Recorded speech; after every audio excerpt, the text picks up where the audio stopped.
இந்த நாள் இன்னைக்கு ஒரு விசேஷமான நாள். எத்தனை பேருக்கு தெரியும்? பிரைஸ் காட். மக்கள் ரொம்ப ஆர்வமா இருக்காங்க. இன்னைக்கு யாருடைய நாள்? Father's day. சோதரம், அப்பாக்கள் தினம். நிறைய அப்பா அம்மாரை காணல, சில அப்பா அம்மா இருக்கிறீங்க. ஸ்தோத்திரம். அல்லேலூயா. எத்தனை பேர் அப்பாவுக்கு போய் இன்னைக்கு ஃபாதர்ஸ் டே வாழ்த்து சொன்னீங்க? ஸ்தோத்திரம். ஃபாதர்ஸ் டே. ஸ்தோத்திரம்.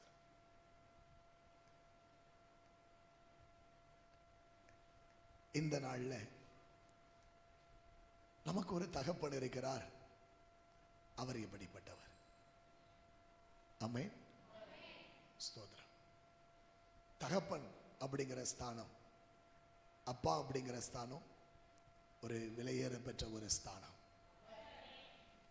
அநேகருக்கு கிடைக்காத ஒரு பாக்கியம், ஆண்டவர் கிருபையாய் கொடுத்திருக்கிற ஒரு பாக்கியம். ஸோ இன்றைக்கு தகப்பன் ஃபாதர்ஸ் டே உலகம் முழுவதும் கொண்டாடப்படுகிற நேரத்தில் தகப்பன் என்பவர் எப்படிப்பட்டவர், தகப்பனுடைய ஸ்தானம் எப்படிப்பட்டது, ஒரு தகப்பன் தன் குடும்பத்துக்கு எப்படிப்பட்ட ஆசீர்வாதத்தை கொண்டு வர முடியும் அல்லது எப்படிப்பட்ட சாபத்தை கொண்டு வர முடியும்,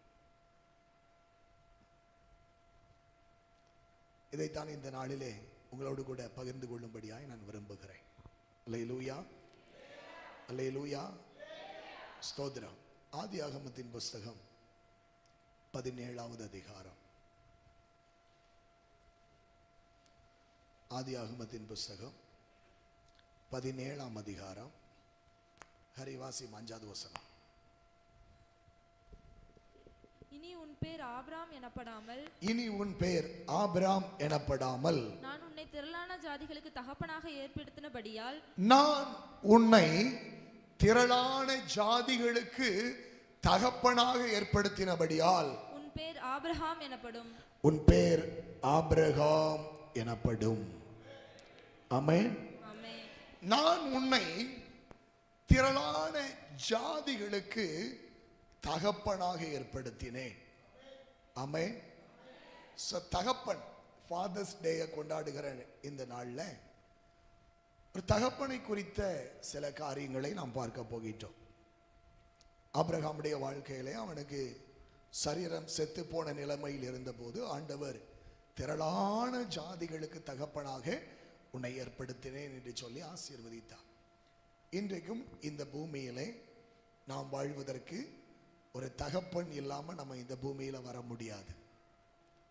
இங்க இருக்கிற எல்லாருக்கும் ஒரு இனிஷியல் இருக்கிறது. அது என்ன? இன்னாருடைய பிள்ளை, இவர்தான் இவருடைய தகப்பன் என்பதை அது காண்பிக்கிறது. ஸ்தோத்திரம். தகப்பனுடைய ஸ்தானம் மிக மிக மிக மிக முக்கியமானது. யாத்திராகமத்தின் புஸ்தகம், யாத்திராகமத்தின் புஸ்தகம் 20வது அதிகாரம். யாத்திராகமம் 20வது அதிகாரம். ஸ்தோத்திரம். 5வது வசனத்திலிருந்து வாசிக்கலாம். நீ அவைகளை நமஸ்கரிக்கவும் சேவிக்கவும் வேண்டாம். உன் தேவனாகிய கர்த்தராயிருக்கிற நான் எரிச்சலுள்ள தேவனாயிருந்து என்னை பகைக்கிறவர்களை குறித்து, என்னை பகைக்கிறவர்களை குறித்து பிதாக்களுடைய அக்கிரமத்தை பிள்ளைகளிடத்தில் பிதாக்களுடைய அக்கிரமத்தை பிள்ளைகளிடத்திலும் 3ஆம் 4ஆம் தலைமுறை மட்டும் விசாரிக்கிறவராய் இருக்கிறேன். பிதாக்களுடைய அக்கிரமத்தை பிள்ளைகளிடத்தில் 3ஆம் 4ஆம் தலைமுறை மட்டும் விசாரிக்கிறவராய் இருக்கிறேன். பிதாக்கள், தகப்பன் என்கிற ஸ்தானம் மிகவும் முக்கியமானது. தகப்பன் அக்கிரமம் செய்தால் 3ஆம் 4ஆம் தலைமுறை மட்டும் விசாரணை தொடரும். விசாரிப்பேன் அப்படின்னு சொல்லப்பட்டிருக்குது. இதுல நம்ம இன்னொரு கத்தோலிக்க மொழிபெயர்ப்பு, கத்தோலிக்க பைபிள்ல பார்த்தீங்கன்னா 3ஆம் 4ஆம் தலைமுறை மட்டும் தண்டித்து தீர்ப்பேன், அந்த வார்த்தை அங்கே பயன்படுத்தப்பட்டிருக்கு. தண்டித்து தீர்ப்பேன். 3வது 4வது தலைமுறை மட்டும் தண்டனை உண்டு. அடுத்த வசனம், என்னிடத்தில் அன்பு கூர்ந்து என்னிடத்திலே அன்பு கூர்ந்து என் கற்பனைகளை கைக்கொள்ளுகிறவர்களுக்கோ என் கற்பனைகளை கைக்கொள்ளுகிறவர்களுக்கோ 1000 தலைமுறை மட்டும் இரக்கம் செய்கிறவராய் இருக்கிறேன். 1000 தலைமுறை மட்டும் இரக்கம் செய்கிறவராய் இருக்கிறேன். அல்லேலூயா. 1000 தலைமுறைக்கு இரக்கம் செய்வாராம். ஒரு மனிதன் தேவனிடத்திலே அன்பு கூர்ந்து அவருடைய கற்பனைகளை கைக்கொள்ளும் போது 1000 தலைமுறைக்கு இரக்கம் செய்கிறார். தேவனுக்கு எரிச்சல் மூட்டும் போது, தேவனுக்கு விரோதமாய் பாவம் செய்யும் போது 3ஆம் 4ஆம் தலைமுறை மட்டும் தண்டித்து தீர்க்கிற ஆண்டவர் அவருக்கு கீழ்ப்படுகிற போது, அவரை நேசிக்கிற போது, அவரிடத்துல அன்பு கூறுகிற போது அவர் அன்புக்காக இயங்குகிற ஆண்டவர். அதனால தான் அன்பு கூர்ந்து சோதரி என்னிடத்துல அன்பு கூர்ந்து என் கற்பனைகளை கைக்கொள்ளுகிறவர்களுக்கோ 1000 தலைமுறைக்கு இரக்கம் செய்கிறேன். ஆமென். சோ பிதாக்களுடைய அக்கிரமம் பிள்ளைகளுடைய வாழ்க்கையை பாதிக்கிறது. பிதாக்களுடைய தெய்வ பயம், பிதாக்கள் தேவனுக்கு கீழ்ப்படிந்து நடக்கும்போது அது பிள்ளைகளுடைய வாழ்க்கையின் ஆசீர்வாதத்துக்கு காரணமாக மாறுகிறது. ஆமென். அல்லேலூயா. ஸ்தோத்திரம். எனவே தேவ ஜனங்களாகிய நீங்களும் நானும் ஆண்டவருக்கு பிரியமான ஒரு வாழ்க்கை வாழ்வதற்காக நாம் தேவனால் தெரிந்து கொள்ளப்பட்டவர்கள் என்பதை நாம் எந்த சூழ்நிலையிலும் மறந்துவிடக்கூடாது. நாம் தான் நம்முடைய சந்ததிக்கு ஆசீர்வாதங்களை சேர்த்து வைக்க வேண்டும். ஸ்தோத்திரம். நாம் நம்முடைய சந்ததிக்கு சாபத்தை உண்டாக்கி வைக்கக்கூடாது. பாருங்க, ஆகாப் என்று சொல்லி ஒரு ராஜா இருக்கிறான். அவனை குறித்து நாம் வேதத்திலே பார்க்கும்போது சோதரம் 1 ராஜாக்கள்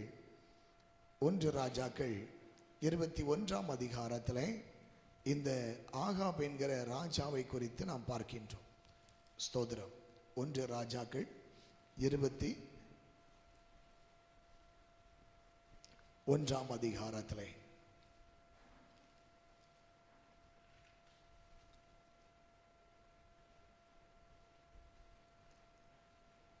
ஆகாப் ராஜா தேவனுக்கு பிரியமில்லாத ஒரு வாழ்க்கை வாழ்ந்த ஒரு மனிதனாக காணப்பட்டான். அவனை குறித்து வேதத்திலே பார்க்கும்போது ஸ்தோத்திரம், அவனை போல ஒரு மனுஷன் கேடு கெட்டவன் இல்லை அப்படின்னு வேதம் சொல்லுகிறது. ஸ்தோத்திரம். ஆகாப் ராஜாவை போல ஒரு கேடு கெட்ட மனுஷன் இல்லை. அவனுடைய மனைவி ஏசபேல், அவன் மிகவும் பயங்கரமானவள். எலியா தீர்க்கதரிசிக்கே சவால் விட்டவள். கர்மேல் பர்வதத்திலே அக்கினி இறக்கி கர்த்தரே தெய்வம் என்று எலியா நிரூபித்த போது அங்கே எலியா 400 பாகால் தீர்க்கதரிசிகளையும் 450 தோப்பு விக்கிரக தீர்க்கதரிசிகளையும் வெட்டி போடுறார். கர்த்தரே தெய்வம் என்று அங்கே முழங்குகிறார். ஆனால் நாளைக்கு இந்நேரத்தில் எலியாவுக்கே தலை இருக்காது அப்படின்ட்டான். நாளைக்கு இந்நேரத்தில் எலியாவுக்கு தலை இருந்துச்சுன்னா தேவர்கள் அதற்கு சமமாகவும் அதற்கு அதிகமாகவும் செய்ய கடவர்கள் என்று ஸ்தோத்திரம். அந்த அளவுக்கு எலியாவுக்கு எதிர்த்து நின்ற ஒரு பயங்கரமானவள் இந்த ஏசபேல். அந்த ஏசபேலை தான் இந்த ஆகாப் ராஜா திருமணம் செய்திருக்கின்றான். அவனுக்கு பார்த்தீங்கன்னா ஒரு ஆசை, பக்கத்தில் இருக்கக்கூடிய ஒரு மனிதன், ஸோ நாபோத் அப்படிங்கிற ஒரு மனிதனுடைய வீடு இந்த ராஜாவுடைய அரண்மனைக்கு பக்கத்தில் இருக்கிறது. அங்கே அவன் அழகாக ஒரு திராட்சை தோட்டம் வைத்திருக்கின்றான். அது அவர்கள் பிதாக்களுடைய சொத்து. அந்த திராட்சை தோட்டத்தை பார்க்கும்போது இவனுக்கு திராட்சை பழம் நல்லா பழுத்திருக்கு அப்படின்னு தோணலை. ஸ்தோத்திரம். இந்த திராட்சை தோட்டத்தை க்ளோஸ் பண்ணிட்டு நம்ம ஒரு கீரை கொள்ள அமைச்சா எப்படி இருக்கும்? நமக்கு கொஞ்சம் கீரை திங்கிறதுக்கு ஆசையாக இருக்குது. அப்போ கீரை வேணும், என்ன செய்யலாம்? அவனுக்கு ராஜா அவன் நினைச்ச எவ்வளவோ இடம் இருக்குது, எதை வேண்டுமானாலும் அவன் அனுபவிக்கலாம். ஆனால் இந்த நாபோத்துடைய திராட்சை தோட்டத்தின் மீது அவனுக்கு ஆசை வருகிறது. அந்த ஆசை வந்ததுனால அந்த திராட்சை தோட்டத்தை அவன் கேட்கிறான், நீ திராட்சை தோட்டத்தை கொடுத்துரு அப்படின்னு கேட்டா, என் பிதாக்களுடைய சுதந்திரம் அது, அதை கொடாதபடிக்கு கர்த்தர் காப்பாராக என்று சொல்லி அவன் அதை கொடுக்க விரும்பவில்லை. அதை விரும்பலை அப்படிங்கிறத அவனுடைய மனைவி ஆகிய ஏசபேல் வீட்டுக்கு போகும்போது இவன் மூஞ்ச தூக்கிட்டு போறான். நம்ம கடை கேட்ட உடனே, ராஜா கேட்ட உடனே அவன் தந்துருவானி பார்த்தா அந்த பையன் தரமாட்டேன்ட்டானே அப்படின்னு சொல்லிட்டு மூஞ்ச தூக்கிட்டு போய் வீட்டில் சாப்பிடாம உட்காந்துருக்கிறான். மனைவி கேட்குற, என்ன விஷயம், ஏன் அப்படின்னா, அது இப்படி நான் திராட்சை தோட்டத்தை கேட்டேன் கீரை கொள்ளையாக்குவதற்கு, தரமாட்டேன்ட்டான் அப்படின்னு சொன்ன உடனே ஸ்தோத்திரம். அவன் சொன்னேன், இதுக்கா போட்டு நீர் ரொம்ப சங்கடம் போட்டுக்கிட்டு இருக்கிறது, பேசாம சாப்பிட்டுட்டு போய் உட்கார, அந்த இடத்த நான் எடுத்தாரேன் அப்படின்னா. ஸ்தோத்திரம். நடந்தது என்ன, உபவாச ஜெபம் அப்படின்னு ஒரு அனௌன்ஸ்மெண்ட் பண்றான் ஏசபேல். உபவாச ஜெபத்துக்கு எல்லாரும் வாங்க பிளான் போட்டா. உபவாச ஜெபத்துக்கு 40 வருவான்லாம், அவனை ஏதாவது சொல்லி குற்றப்படுத்தி கள்ள தூக்கி எரிஞ்சு கொண்டு இருங்கன்னு ஆள் செட் பண்ணிட்டான். அதே போல உபவாச ஜெபத்துக்கு வந்தவன் கல்லால் எரிந்து கொலை செய்யப்பட்டான். இப்போ ராஜாட்ட சொல்றா, நீ போய் அந்த தோட்டத்தை எடுத்துக்க, இனி ஆள் இல்லை. எப்படி இருக்கும் பாருங்க. அந்த தோட்டத்தை எடுத்துக்கொள்ளுவதற்காக ஆகாப் அந்த தோட்டத்தை எடுத்துக்கொள்ளும்படி போகிறான். பாருங்க 16வது வசனம், 1 ராஜாக்கள் 21ஆம் அதிகாரம் 16ஆம் வசனத்திலிருந்து பார்க்கும்போது, நாபோத் செத்து போனதை ஆகாப் கேட்டபோது அவன் இஸ்ரவேலனாகிய நாபோத்தின் திராட்சை தோட்டத்தை சொந்தமாக எடுத்துக்கொள்ளும்படி எழுந்து போனான். கர்த்தருடைய வார்த்தை திஸ்பியனாகிய எலியாவுக்கு உண்டாயிற்று. கர்த்தருடைய வார்த்தை திஸ்பியனாகிய எலியாவுக்கு உண்டாயிற்று. அவர், நீ எழுந்து சமாரியாவில் இருக்கிற இஸ்ரவேலின் ராஜாவாகிய ஆகாபை சந்திக்கும்படி போ. இதோ அவன் நாபோத்தின் திராட்சை தோட்டத்தை சொந்தமாக எடுத்துக்கொள்ள அங்கே போயிருக்கிறான். நீ அவனை பார்த்து நீ கொலை செய்ததும் எடுத்துக்கொண்டதும் இல்லையோ என்று கர்த்தர் சொல்லுகிறார். நாய்கள் நாபோத்தின் இரத்தத்தை நக்கின ஸ்தலத்திலே உன்னுடைய இரத்தத்தையும் நாய்கள் நக்கும் என்று கர்த்தர் சொல்லுகிறார் என்று சொல்லு. இவனை கல்ல தூக்கி எரிஞ்ச இடத்துல கல்லால் எரிப்பட்டு அவன் செத்த போது நாய்கள் அவன் ரத்தத்தை நக்கிச்சு இல்லையா? சேம் அதே இடத்துல உன்னுடைய ரத்தத்தை நாய்கள் நக்கும். அல்லேலூயா. கர்த்தர் இப்படி சொல்றாரு. சொன்னவன் அவன் கேட்கிறான், எலியாவை பார்த்து, என் பகைஞனே, என்னை கண்டுபிடித்தாயா? தேவனுடைய வார்த்தையை சொல்ற, தேவ மனுஷன் யாரா மாறிட்டாரு? பகைவனா மாறிட்டார். ஸ்தோத்திரம். என்னை கண்டுபிடித்தாயா? கண்டுபிடிச்சேன். கர்த்தரின் பார்வைக்கு பொல்லாப்பானதை செய்ய நீ உன்னை விற்று போட்டாய். நான் உன்மேல் பொல்லாப்பு வர பண்ணி உன் சந்ததி அழித்து போட்டு ஆகாபுக்கு சுவரில் நீர் விடும் ஒரு நாயாகிலும் இராதபடிக்கு இஸ்ரவேலில் உனக்கு ஆகாபே, உனக்கு ஒரு நாய் கூட வைக்க மாட்டேன். நாய் கூட இல்லாதபடிக்கு இஸ்ரவேலிலே அடைபட்டவனையும் விடுபட்டவனையும் சங்கரித்து நீ எனக்கு கோபம் உண்டாக்கி இஸ்ரவேலை பாவம் செய்ய பண்ணினது நிமித்தம் என்ன செய்ய பண்ணா? இந்த ஆகாபு தான் பொண்டாட்டி ஏசபேலுடைய சொல்ல கேட்டு அங்கங்க விக்கிரகங்களுக்கு பலிபீடத்தை உண்டாக்கி வச்சவன். தெருவா மேடைகளை உண்டாக்கினவன். சில தெருவில் பார்த்தீங்கன்னா ஒரு முட்டு உயரத்துக்கு ஒரு மேடையை போட்டு அதில் ஒரு கல்லை வச்சிருப்பாங்க பார்த்தீங்களா? இதெல்லாம் ஸ்டார்ட் பண்ண ஆளி வாழ்தான். ஸ்தோத்திரம். ஆண்டவர் சொல்றாரு, இஸ்ரவேல் எனக்கு விரோதமாய் பாவம் செய்ய நீ பண்ணதுனால உன்னுடைய குடும்பத்தை நோபாத்தின் குமாரனாகிய யெரொபெயாமின் குடும்பத்துக்கும் அகியாவின் குமாரனாகிய பாஷாவின் குடும்பத்துக்கும் சமானமாக்குவே. ஏசபேல் உன் பொண்டாட்டி இருக்கல்ல, அவளை பத்தியும் கர்த்தர் சொல்றாரு. ஏசபேலை இஸ்ரவேலின் மதில் அருகே நாய்கள் தின்னும். நாய்க்கு தான் அவன் இறையாவா, நாய்கள் அவளை தின்னும். ஆகாபின் சந்ததியில பட்டணத்துல சாகிறவன நாய்களும் வெளியில சாகிறவன ஆகாயத்து பறவைகளும் தின்னும் என்றார். வேதம் சொல்லுகிறது, தன் மனைவி ஆகிய ஏசபேல் தூண்டி விட்டபடியே கர்த்தரின் பார்வைக்கு பொல்லாப்பானதை செய்ய தன்னை விற்று போட்ட ஆகாப்பை போல ஒருத்தனும் கிடையாது. பொண்டாட்டி தூண்டி விட்டான்னா அவ தூண்டி விட்ட மாதிரியே இவன் செய்தானா. ஆனா ரட்சிக்கப்பட்ட மனைவிமாரு புருஷனை தூண்டி விட மாட்டேங்காங்க ஜெபம் பண்றதுக்கும் ஆராதிக்கிறதுக்கும் ஊழியம் செய்யறதுக்கும். ஆனா இவன் என்ன செய்தா, பொல்லாப்பு செய்ய தூண்டி விடுறான். அவ தூண்டி விட்ட உடனே அவ கண்ணில் ஒரு சொட்டு கண்ணீரை பார்த்தா ஐயா சும்மா இருக்க மாட்டாரு. ஸ்தோத்திரம். அவ என்னெல்லாம் சொன்னாலும் அதையெல்லாம் அவர் என்ன செய்யறாரு, செய்ததுனால ஆண்டவர் சொல்றாரு, மனைவி தூண்டி விட்டதுனால இப்படியெல்லாம் செஞ்ச கர்த்தரின் பார்வைக்கு பொல்லாப்பு செய்த இந்த ஆகாபை போல ஒருத்தனுமே கிடையாது. அவ்வளவு கேடு கட்டவன். இப்ப என்ன நடந்துச்சு, அவன் மகா அருவருப்பா நடந்தானா. சோதரம்.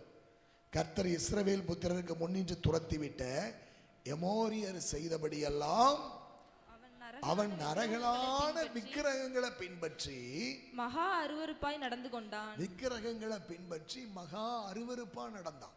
சோதரம். நல்ல கவனிங்கள்.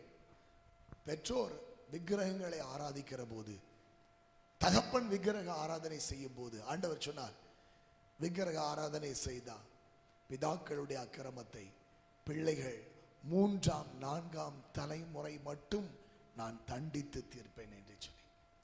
இப்ப ஆகாபுக்கு எதிராக தேவனுடைய வார்த்தை வந்தபோது ஆகாபு என்ன செய்யறான் பாருங்க. இந்த வசனத்தை கேட்ட உடனே, வார்த்தையை கேட்ட உடனே, பிரசங்கத்தை கேட்ட உடனே, தேவனுடைய செய்தி வந்த உடனே, கவனிக்கிறீங்களா, அவனை மாதிரி கேடு கட்டவன் யாரும் கிடையாது. நம்மெல்லாம் நல்ல ஆண்டவருடைய பிள்ளைகள், நல்லா ஆராதிக்கிறவங்க, நல்லா ஜெபிக்கிறவங்க, நல்ல சபையில வந்து வசனத்தை கேட்டு ஆமென் அல்லேலூயா அப்படிலாம் சொல்றவங்க. ஸ்தோத்திரம். ஆனா பிரசங்கம் முடிஞ்ச உடனே நாம என்ன செய்யறோம், இந்த ஆகாபு என்ன செய்தானா, வார்த்தை கேட்ட உடனே தன் வஸ்திரங்களை கிழித்து தன் சரீரத்தின் மேல் ரெட்டை போர்த்தி கொண்டு தன் சரீரத்தின் மேல் சாக்கை எடுத்து போட்டுக்கிட்டு உபவாசம் பண்ணி ரெட்டிலே படுத்து தாழ்மையாய் நடந்து சாக்கில படுத்து தாழ்மையாய் நடந்து கொண்டான். அல்லேலூயா. டக்குனு சேஞ்ச் ஆகிறான். அவனை மாதிரி கேடு கட்டவன் ஒருத்தனும் இல்லை. தேவனுடைய எச்சரிப்பு, தேவனுடைய கோபம் அவன் மேல வந்துட்டு, ஆனா உடனே அந்த செய்தியை கேட்ட உடனே ராஜ வஸ்திரத்தை கலத்தி போட்டான், சாக்கத்துக்கு மேல போட்டிருக்கான். வீட்டில் போனா பெட்டு, அருமையான பெட்டு, ஸ்பிரிங் பெட்டு, இளவ மஞ்சு மெத்த, காத்து வீசதுக்கு வேலையாட்கள். ஆனா அவன் என்ன செஞ்சானா தெரியுமா, எல்லாம் துறப்பாங்க, சாக்கை போட்டுட்டு சாக்கில முழங்கால் போட்டு சாக்கில ஜெபம் பண்ணிட்டு சாக்கிலேயே படுத்துக்கிட்டானா. ஸ்தோத்திரம். இப்போ ஆண்டவருடைய வார்த்தை எலியாவுக்கு உண்டாகிறது. கர்த்தருடைய வார்த்தை திஸ்பியனாகிய எலியாவுக்கு உண்டாகி அவர், ஆகாப் எனக்கு முன்பாக தன்னை தாழ்த்தினதை கண்டாயா? ஆகாப் எனக்கு முன்பாக தன்னை தாழ்த்தினதை கண்டாயா? அவன் எனக்கு முன்பாக தன்னை தாழ்த்துகிறபடியினால் நான் அவன் நாட்களில் அந்த பொல்லாப்பை வரப்பண்ணாமல் அவன் குமாரன் நாட்களில் அதை அவன் வீட்டில் மேல் வரப்பண்ணுவேன் என்றார். அவன் குமாரனுடைய நாட்கள்ல அவன் வீட்டுக்கு மேல வரும். அவன் குமாரனுடைய நாட்கள்ல அதை அவன் வீட்டின் மேல் வரப்பண்ணுவேன். அப்போ இன்றைக்கு நாம் புரிந்து கொள்ளக்கூடிய சத்தியம் என்ன என்று சொன்னால், ஒரு வீட்டின் ஆசீர்வாதம் ஒரு தகப்பனுடைய கையில் இருக்கிறது. ஆமென். ஒரு வீட்டின் ஆசீர்வாதம் தகப்பனுடைய கரத்தில் இருக்கிறது. தகப்பன் தேவனுடைய சத்தத்துக்கு செவி கொடுக்கிற போது, கீழ்ப்படுகிற போது ஆசீர்வாதம். தகப்பன் விக்கிரக ஆராதனை செய்யும் போது, தகப்பன் நாள் பார்க்கிறவனாக, நட்சத்திரம் பார்க்கிறவனாக, சாஸ்திரம் பார்க்கிறவனாக, குறி கேட்கிறவனாக, ரட்சிப்பின் அனுபவம் இல்லாதபடி, தேவனை ஆராதிக்காதபடி தன் மனம் போன போக்கில் வாழும் போது தேவனுடைய கோபம் அந்த குடும்பத்தின் மேல் வருகிறது.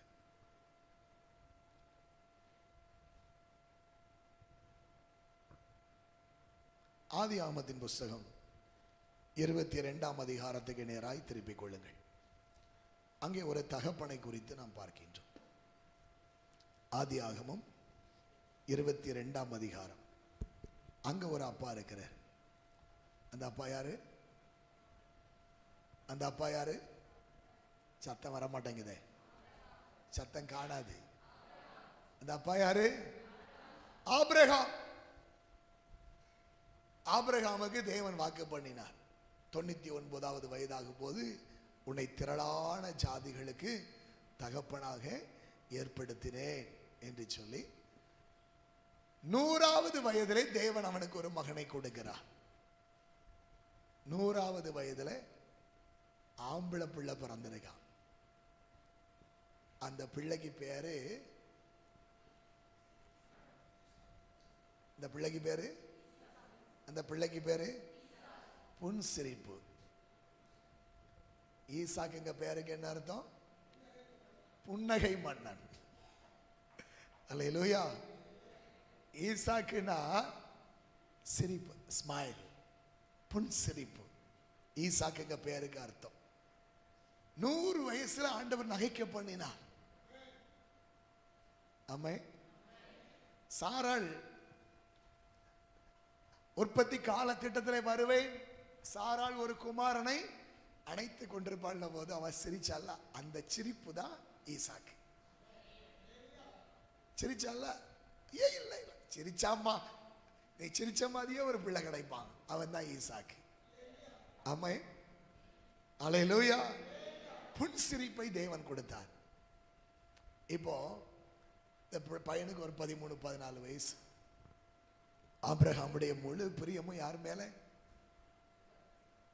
சொல்லுங்க, ஈசாக்கு மேல. எங்க போனாலும் கூடயே கூட்டிட்டு போவான் இல்லையா? ஸ்தோத்திரம். அவன் மேல அவ்வளவு அன்பு. 100 வயதுல ஆண்டவர் கொடுத்த பிள்ளை, வாக்குத்தத்தத்தின் பிள்ளை. இப்ப ஆண்டவர் பேசுறாரு. ஸ்தோத்திரம். ஆபிரகாமே, ஆபிரகாமே கூப்பிடுறாரு. இவன் என்ன சொல்றான்? இதோ அடியேன் அப்படி. இப்ப சொல்றாரு, உன் புத்திரனும் உன் ஏகசுதனும் உன் நேச குமாரனுமாகிய ஈசாக்க இப்பொழுது அழைத்துக் கொண்டு மோரியா தேசத்துக்கு போய் அங்கே நான் உனக்கு குறிக்கும் மலைகள் ஒன்றின் மேல் அவனை தகன பலியாக பலியிடு என்றார். அவனை தகன பலியாக பலியிடு. ஆபிரகாம் இடத்துல நிறைய ஆடு மாடுகள் உண்டு. ஆபிரகாம் தேவனுக்கு பலி செலுத்துகிற ஒரு மனுஷன். அவன் தகன பலியிடுகிறவன். எங்க போனாலும் முத வேலை ஆபிரகாமுடைய வேலை என்னன்னா பலிபீடம் கட்டுவான், பலி செலுத்துவான். தெரியுமா உங்களுக்கு? எங்க போனாலும் முத வேலை என்னது? எங்க போனாலும் தனக்கு கூடாரம் போடுவான் டெம்பரவரியா, ஆனா கர்த்தருக்கு பலிபீடம் கட்டுவான். ஆதியாகமம் 12ஆம் அதிகாரத்துல பாத்தீங்கன்னா, ஸ்தோத்திரம், ஆபிரகாம் பாருங்க, அவன் எங்கெல்லாம் போனானோ அங்கெல்லாம் பலிபீடம் கட்டினான். ஆதியாகமம் 12ஆம் அதிகாரத்துல, நீ உன் தேசத்தையும் இனத்தையும் தகப்பன் வீட்டையும் விட்டு புறப்பட்டு நான் காண்பிக்கும் தேசத்துக்கு போ, உன் ஆசீர்வதிப்பை ஆண்டவர் சொன்ன போது அவன் புறப்பட்டு வந்த உடனே செஞ்ச வேலை என்ன? 7ஆம் வசனம் பாருங்க. கர்த்தர் ஆபிரகாமுக்கு தரிசனமாகி உன் சந்ததிக்கு இந்த தேசத்தை கொடுப்பேன் என்றார். அப்பொழுது அவன் தனக்கு தரிசனமான கர்த்தருக்கு அங்கே ஒரு பலிபீடத்தை கட்டினான். என்ன செய்தான்? பலிபீடம் கட்டினான். அடுத்த வசனம், பிறகு அந்த இடத்தை போயிட்டு விட்டு கடந்து போனா பெத்தேலுக்கு கிழக்க இருக்க மலைக்கு போனானா, பெத்தேல் மேற்காக ஆயி கிழக்காக இருக்க கூடாரம் போட்டு அங்கே கர்த்தருக்கு ஒரு பலிபீடத்தை கட்டி அங்கேயும் என்ன செய்தான்? கர்த்தருக்கு ஒரு பலிபீடம் கட்டி கர்த்தருடைய நாமத்தை தொழுது கொண்டான். இப்ப நீங்க வேதத்துல பாத்தீங்கன்னா, அது ஆதியாகமம் 14ஆம் அதிகாரம் 13ஆம் அதிகாரம் கடைசி வசனம் பாருங்க. அங்க வந்தாலும் ஆபிரகாம் கூடாரத்தை பேர்த்து கொண்டு போய் எப்ரோனில்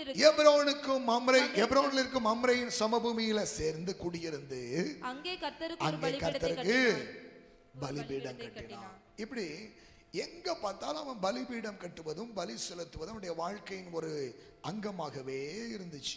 ஸ்தோத்திரம்.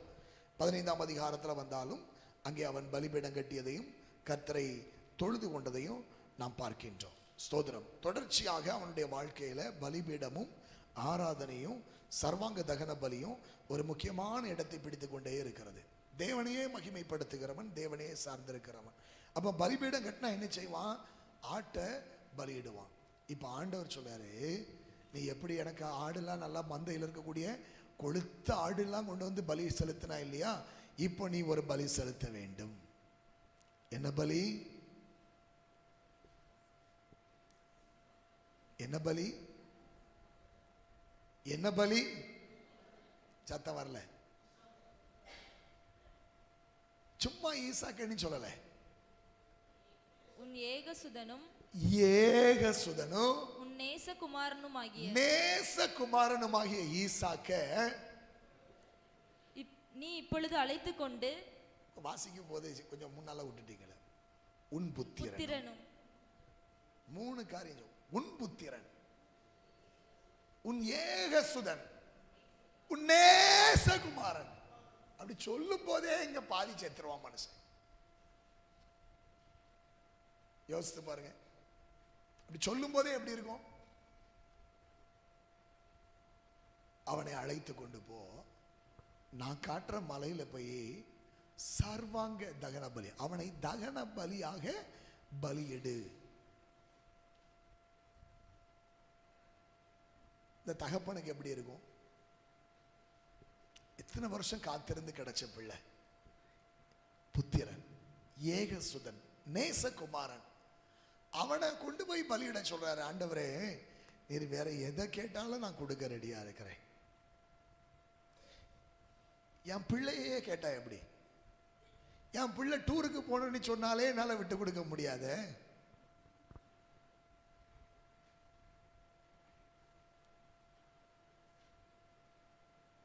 இல்லையா? என் பிள்ளை ஆசையா இன்னைக்கு, எப்பா ஞாயிற்றுக்கிழமை, எம்மா இன்னைக்கு தான் நம்ம டூர் போனா போனதும்மா அப்படின்னு சொன்னா, அதுவே என் பிள்ளைக்கு ஏன் எப்படி செய்யாம இருக்க முடியும்?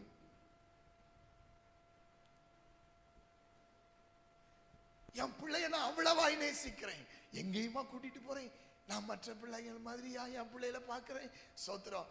என் பிள்ளை ரொம்ப ஆசைப்பட்டு ஃப்ரெண்டுக்கு வீட்டில் கல்யாணம்னு சொல்லி கேட்டிருக்கா. தோத்திரம். அன்னைக்கு ஒரு நாள் தானே.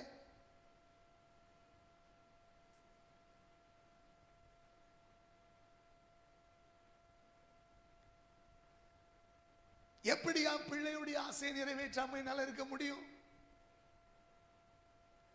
இப்ப பிள்ளையே கேட்டா எப்படி? பிள்ளையுடைய ஆசையை நிறைவேற்றுவதற்கு எனக்கு இவ்வளவு விருப்பம் உண்டு. என் பிள்ளைக்கு என் பிள்ளை விரும்புகிற மாதிரி நான் செய்யணும். என் பிள்ளை மேல எவ்வளவு அன்பு, எத்தனை அன்பு என் மேல், பிள்ளைக்கு மேல எவ்வளவு அன்பு. இப்ப அந்த பிள்ளையே கொண்டு வந்து 100 வயசுல கொடுத்த பிள்ளை, அந்த பிள்ளையே கொண்டு வந்து பலியிடுன்னு சொன்னா எப்படியா? உண்மையிலே ஆண்டவரே நீர் தான் பேசுகிறீரா?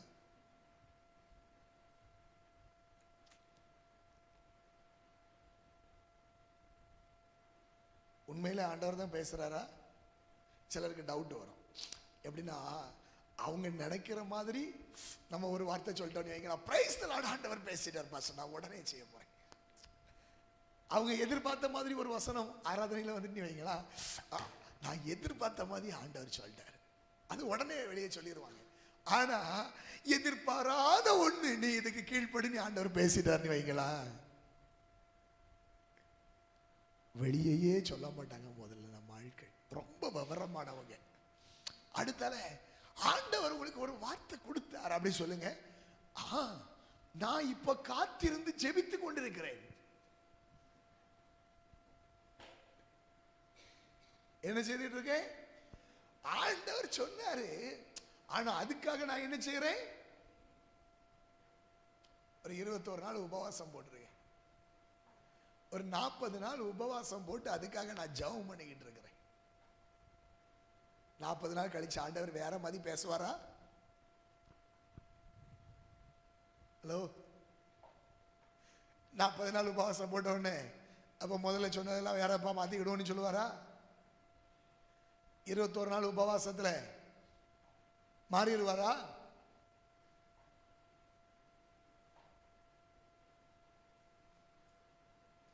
ஆபிரகாம் அதிகாலையில் எழுந்தான். ஒரு ஆமைன்னு தான் வருது. எப்ப எழுந்தாரா? அதிகாலை. எப்ப எழுந்தாரா? அதிகாலை. எதுக்காக எழுந்தாரு? மாட்டுல பால் கறக்கா? ஐயோ காலையில விட்டாச்சுன்னா பால்காரன் போயிருவான், காபி போட முடியாது. ஏன் சீக்கிரம் எழுப்பு, ஓடு, பால்காரன் அடிச்சா.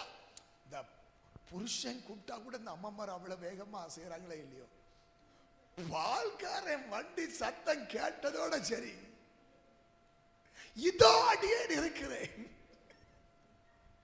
இதோ வருங்க, என்ன ஸ்பீடு பாஷா.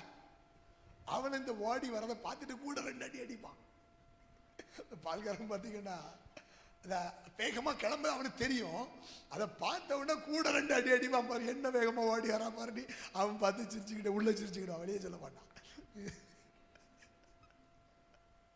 என்ன ஓட்டம். ஆபிரகாம் அதிகாலையில் எழுந்தது எதுக்காக தெரியுமா?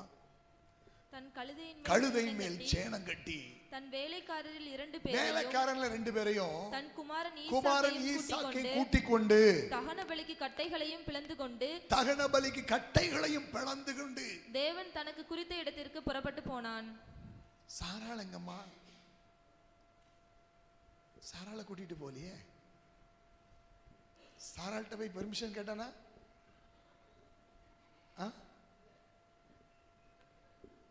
பொண்டாட்டிக்கு தெரியாம விட்டுவாளாங்க.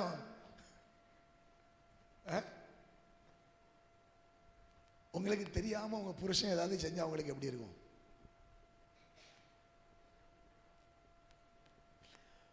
கணவனுக்கு தெரியாம மனைவி ஒரு காரியம் செஞ்சிட்டாங்கன்னா அந்த கணவனுக்கு எப்படி இருக்கும்? இப்பொழுது நான் தேவனையா மனிதனையா? தேவனா மனுஷனா? இப்ப ஆபிரகாமுக்கு தெரியும் ஆண்டவர் என்கிட்ட பேசியிருக்கிறாரு, இந்த காரியத்தை குறித்து நான் என் மனைவிட்ட போய் பேசினேன்னா சர்வாங்க தகன பலி ஈசாக்கு இல்ல, தகன பலியாக போறது நிச்சயமா ஈசாக்கு இல்ல,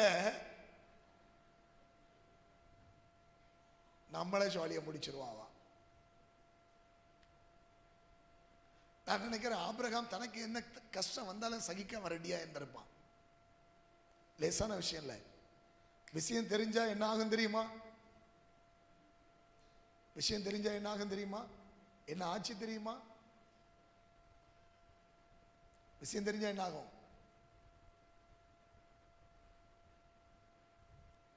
சாராளுக்கு 90 வயசுல பிள்ளைய பெற்று பால் ஊட்டி தாளாட்டி சீராட்டி வளர்த்து 14 வருஷம் இந்த பிள்ளைய வளர்த்துருக்கேன், எவ்வளவு கஷ்டப்பட்டு வளர்த்துருக்கேன். ஆண்டவர் பேசினாராம். என்கிட்ட தெரியாம மட்டும் ஆண்டவர் பேசுவாரோ?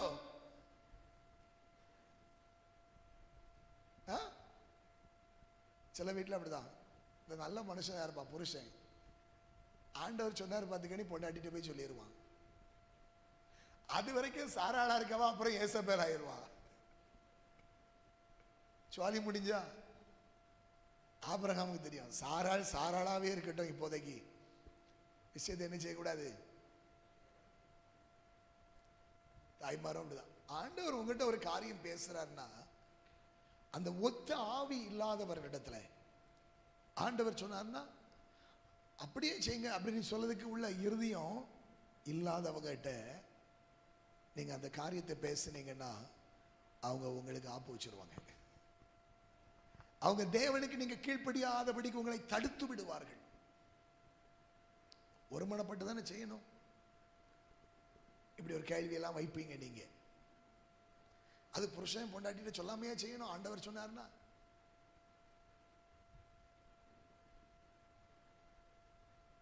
அந்த கேள்விக்கெல்லாம் பதில் அங்கேயே தான் இருக்கு.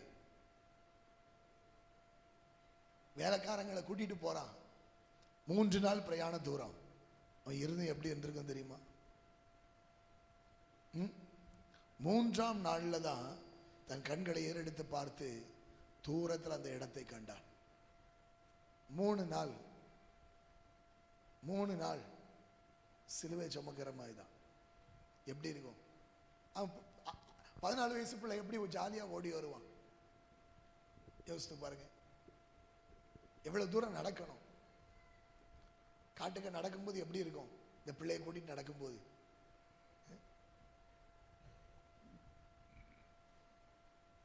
அவன் இருதயம் ஒருங்கிட்டே இருக்கும்.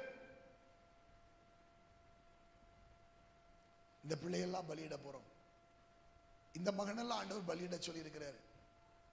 3 நாள் போன பிறகு இடத்தை கண்ட உடனே வேலைக்காரங்கிட்ட சொல்றான், நீங்க கழுதையை நிப்பாட்டிட்டு இங்கே இருந்துடுங்க. ஏன் அதை நிப்பாட்டுறான்? எதனால நிப்பாட்டான் தெரியுமா உங்களுக்கு?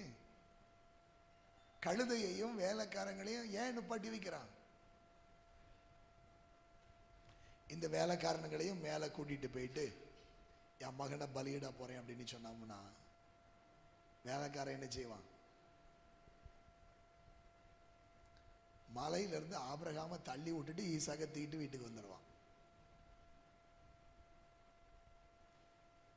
இந்த மனுஷனுக்கு வயசான மண்டைக்கு சரியில்லாம ஆகி போச்சு. ஆண்டவர் கொடுத்த பிள்ளை இத்தனை 14 வருஷம் கஷ்டப்பட்டு வளர்த்த பிள்ளைய கொண்டு போய் பலி எடுக்க போறானே, இவன்லாம் ஒரு மனுஷனுக்கு ஆவானா? எப்படியாவது கிழவனுக்கு வயசாயிட்டு அவனை தள்ளி விட்டுட்டு பிள்ளைய தூக்கிட்டு போயிடுவோம். சாராள்கிட்ட போய் விஷயத்தை சொன்னோம்னா நமக்கு ஒரு ப்ரமோஷன் கிடைக்கும், சம்பள உயர்வு கிடைக்கும். ஆபிரகாம் பார்த்தா இவனை கூட்டிட்டு போனா கண்டிப்பா தேவ சித்தத்துக்கு தடையா இருப்பான். ஆமென். சில இடங்களுக்கு போகும்போது சில ஆட்களை கூட்டிட்டு போக கூடாது. தேவ சித்தத்துக்கு நேரான காரியங்களை நாம் செய்யும் போது இந்த விஷயம் இன்னாருக்கு தெரிஞ்சா, நம்ம வீட்டில் சில ரட்சிக்கப்படாத பிள்ளைங்க இருக்காங்க, அவங்ககிட்ட ஆண்டவர் பேசினார் நீங்க சொல்லுங்க, உனக்கு என்ன மண்டைக்கு வழி இல்லையா? நீங்க அடுத்த வார்த்தை மண்டைக்கு வழி இல்லையா? ஆண்டவர் சொன்னார், அறிவு இருக்கா உனக்கு? அடுத்த வார்த்தை அங்கதான் போகும். அதனால அப்படிப்பட்டவர்களிடத்துல ஆண்டவர் நம்மகிட்ட பேசுற காரியங்களை நம்ம ஷேர் பண்ண வேண்டிய அவசியம் இல்லை. நிறுத்த வேண்டிய இடத்துல நிப்பாட்டிடணும். இவ்வளவுதான், இதுக்கு மேல உனக்கு கிடையாது. நெல்லு நிப்பாட்டிட்டு மகனை கூட்டிட்டு இப்ப மேல போறான். இப்போ ஈசாக்கு கேட்கிறான், சோதரம் அப்பா. என்னப்பா? இன்னைக்கு ஃபாதர்ஸ் டேப்பா. அப்பா என்ன தர போறீங்க? அப்பா அப்பா நம்ம நெருப்பு கொண்டு போறோம், கட்டையை கொண்டு போறோம். ஆனா இது வரைக்கும் நம்ம எப்போ வீட்டில் பலி பீடம் கட்டி பலி செலுத்தினாலும் ஆட்டுக்குட்டி வச்சிருப்போம்லப்பா. எவ்வளவு விவரமா கேட்கிறான் பாருங்களேன். என் மகனுக்கு இப்பதான் 12 வயசு ஆகுது. அவனே சில விஷயம் என்ன விவரமா கேட்கான். ஈசாக்கு 14 வயசு. அப்ப அவன் எவ்வளவு விவரமா பேசுவான் இல்லையா? எப்போ நம்ம பலிபீடத்துக்கு கட்டி பலி செலுத்தினாலும் ஆட்டுக்குட்டி இல்லாம நம்ம பலிபீடம் கட்டி பலி செலுத்தினது இல்லையே. ஆட்டுக்குட்டி எங்கப்பா? இந்த வார்த்தை அவன் கேட்கும் போது எப்படி இருக்கும்?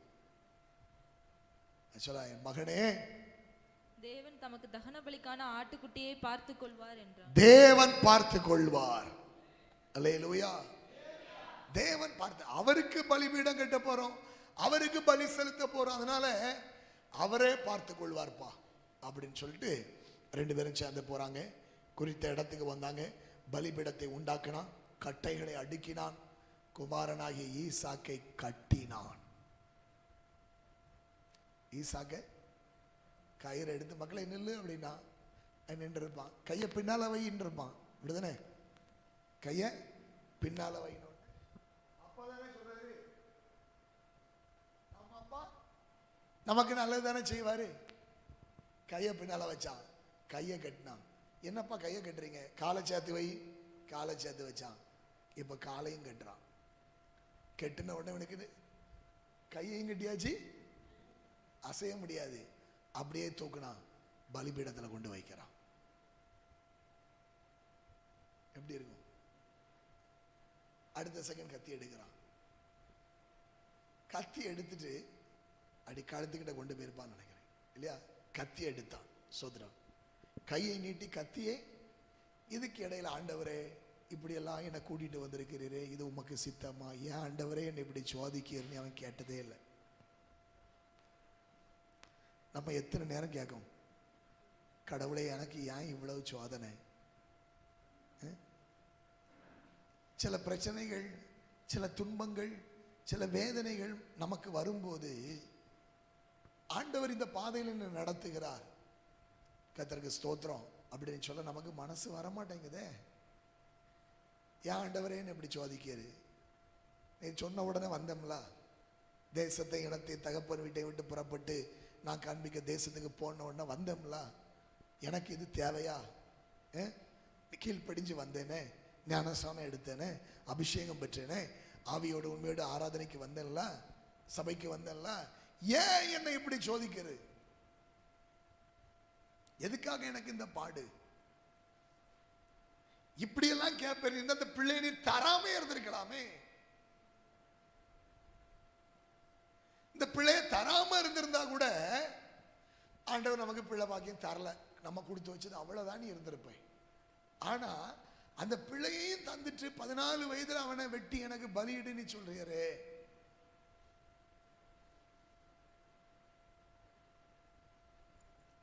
எப்படி நொறுங்கி இருக்கும். ஆனா எல்லாவற்றுக்கும் மேலாக அவன் தேவனை நேசித்தான்.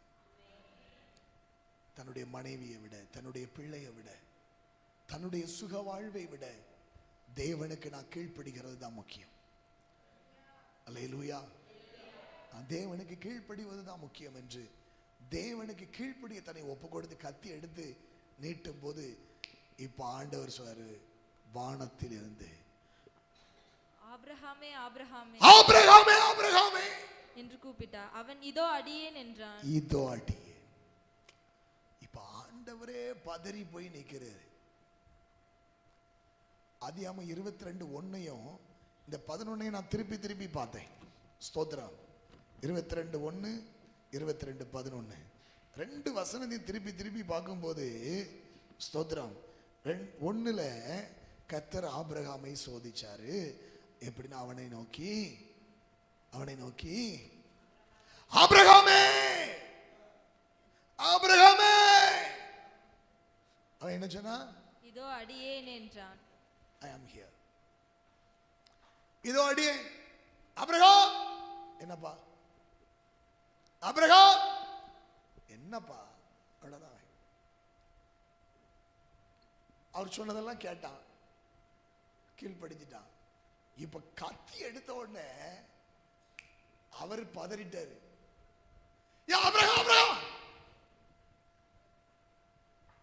இல்லையா? ஆபிரகாம் அவன் கூலா முதல்ல எப்படி சொன்னானா அதே மாதிரி, என்னப்பா? இதோ அடியே. அவருடைய சத்தம் அவனுக்கு தெரியும். அவர் பதறி அவர் சொன்னாரு, இதோ அடியே. அடுத்த வார்த்தை, நீ பிள்ளையாண்டான் மேல கைய போடாத, பிள்ளையாண்டான் மேல் கைய போடாத, அவனுக்கு ஒன்றும் செய்யக்கூடாது. நீ அவனை உன் புத்திரன் என்றும். அந்த 2வது வார்த்தையில என்ன சொன்னாரு? அதே காரியத்தை கொண்டு வர, உன் புத்திரன் என்றும் உன் ஏக சுதன் என்று பாராமல் எனக்காக ஒப்பு கொடுத்தபடினால் நீ தேவனுக்கு பயப்படுகிறவன் என்று இப்பொழுது அறிந்திருக்கிறேன். நீ எனக்காக ஒப்பு கொடுத்தால, பலிபீடத்தில் வச்சிட்டால, இந்த பிள்ளையை விட என்னதான் நான் நேசிக்கிறேங்கிறத நீ வெளிப்படுத்தி காண்பித்து விட்டாய் அல்லவா? அதனால நீ தேவனுக்கு பயப்படுகிறவன். இப்ப சொல்றாரு, ஸ்தோத்திரம். 15ஆம் வசனம், கர்த்தருடைய தூதரானவர் இரண்டாம் தரம் வானத்திலிருந்து ஆபிரகாமை கூப்பிட்டு நீ உன் புத்திரன் என்றும் உன் ஏகசுதன் என்றும் பாராமல் அவனை ஒப்பு கொடுத்து இந்த காரியத்தை செய்தபடியால் நான் உன்னை ஆசீர்வதித்து உன் சந்ததியை வானத்து நட்சத்திரங்களைப் போலவோ கடற்கரை மணலை போலவோ பெருக பண்ணுவேன் என்றும் உன் சந்ததிக்கு நீ கீழ்ப்படிஞ்சதுனால இந்த ஆசீர்வாதம் உன் சந்ததிக்கு தருகிறேன். உன் சந்ததியார் தங்கள் சத்துருக்களின் வாசல்களை சுதந்தரித்துக் கொள்ளுவார்கள். சந்ததியார் சத்துருக்களுடைய வாசல்களை சுதந்திரித்துக் கொள்வது மாத்திரம் அல்ல, நீ என் சொல்லுக்கு கீழ்ப்படிஞ்சதுனால, நீ என் சொல்லுக்கு கீழ்ப்படிந்ததுனால உன் சந்ததிக்குள்ள பூமியில் உள்ள சகல ஜாதிகளும் ஆசீர்வதிக்கப்படும் என்று என் பேரில் என் மேல ஆணை, என் மேல சத்தியம். உன் சந்ததிக்குள்ள பூமியில் உள்ள சகல ஜாதிகளும், பூமியில் உள்ள சகல தேசங்களும், இந்த ஜாதிங்கிற வார்த்தை நேஷன், ஆங்கிலத்தில் நேஷன் சொல்லி இருக்கிறார். சகல நேஷன்ஸ், சகல தேசங்களும் உன் சந்ததியினாலதான் ஆசீர்வதிக்கப்படுவாங்க. ஆமென். உங்கள் பிள்ளைகள் தேசங்களுக்கு ஆசீர்வாதமாய் மாறுவார்கள். உங்கள் சந்ததிகள் தேசங்களுக்கு ஆசீர்வாதமாய் மாறுவார்கள். உன் சந்ததியின் மேல் என் ஆவியையும் உன் சந்தானத்தின் மேல் என் ஆசீர்வாதத்தையும் ஊற்றுவேன். தகப்பன் கீழ்ப்படிந்தால் ஆசீர்வாதம், தகப்பன் கீழ்ப்படியாவிட்டால் அந்த சந்ததியில சாபம். நல்ல கவனிங்கள். இப்போ நீங்க யோசித்து பாருங்க, உங்கள் தகப்பன் எப்படிப்பட்டவர்? உங்கள் தாய் எப்படிப்பட்டவர்? உங்கள் தகப்பன் எப்படிப்பட்டவர்? உங்கள் தாய் எப்படிப்பட்டவர்? உங்கள் தாய் தகப்பன் உங்களுக்கு தேவனுக்கு பயந்த வாழ்க்கை செய்து தேவ ஆசீர்வாதத்தை வைத்து போயிருக்கிறார்களா, அல்லது உங்கள் தலைமுறைக்கு சாபத்தை உண்டாக்கி வைத்திருக்கிறார்களா?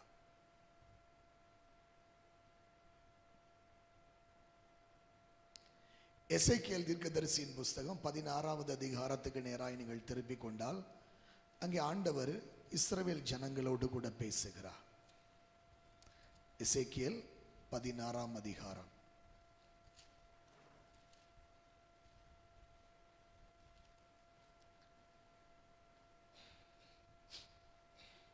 3வது வசனம். கர்த்தராகிய ஆண்டவர் எருசலேமுக்கு சொல்லுகிறார், கர்த்தராகிய ஆண்டவர் எருசலேமுக்கு சொல்லுகிறார், கானான் தேசமே, கானான் தேசமே, உன் உற்பத்திக்கும் உன் பிறப்புக்கும் இடம். கானான் தேசமே, எருசலேமுக்கு சொல்றாரு, உன் உற்பத்திக்கும் உன் பிறப்புக்கும் இடம் கானான் தேசம். உங்க அப்பா எமோரியன், உங்க அம்மா எத்தித்தி.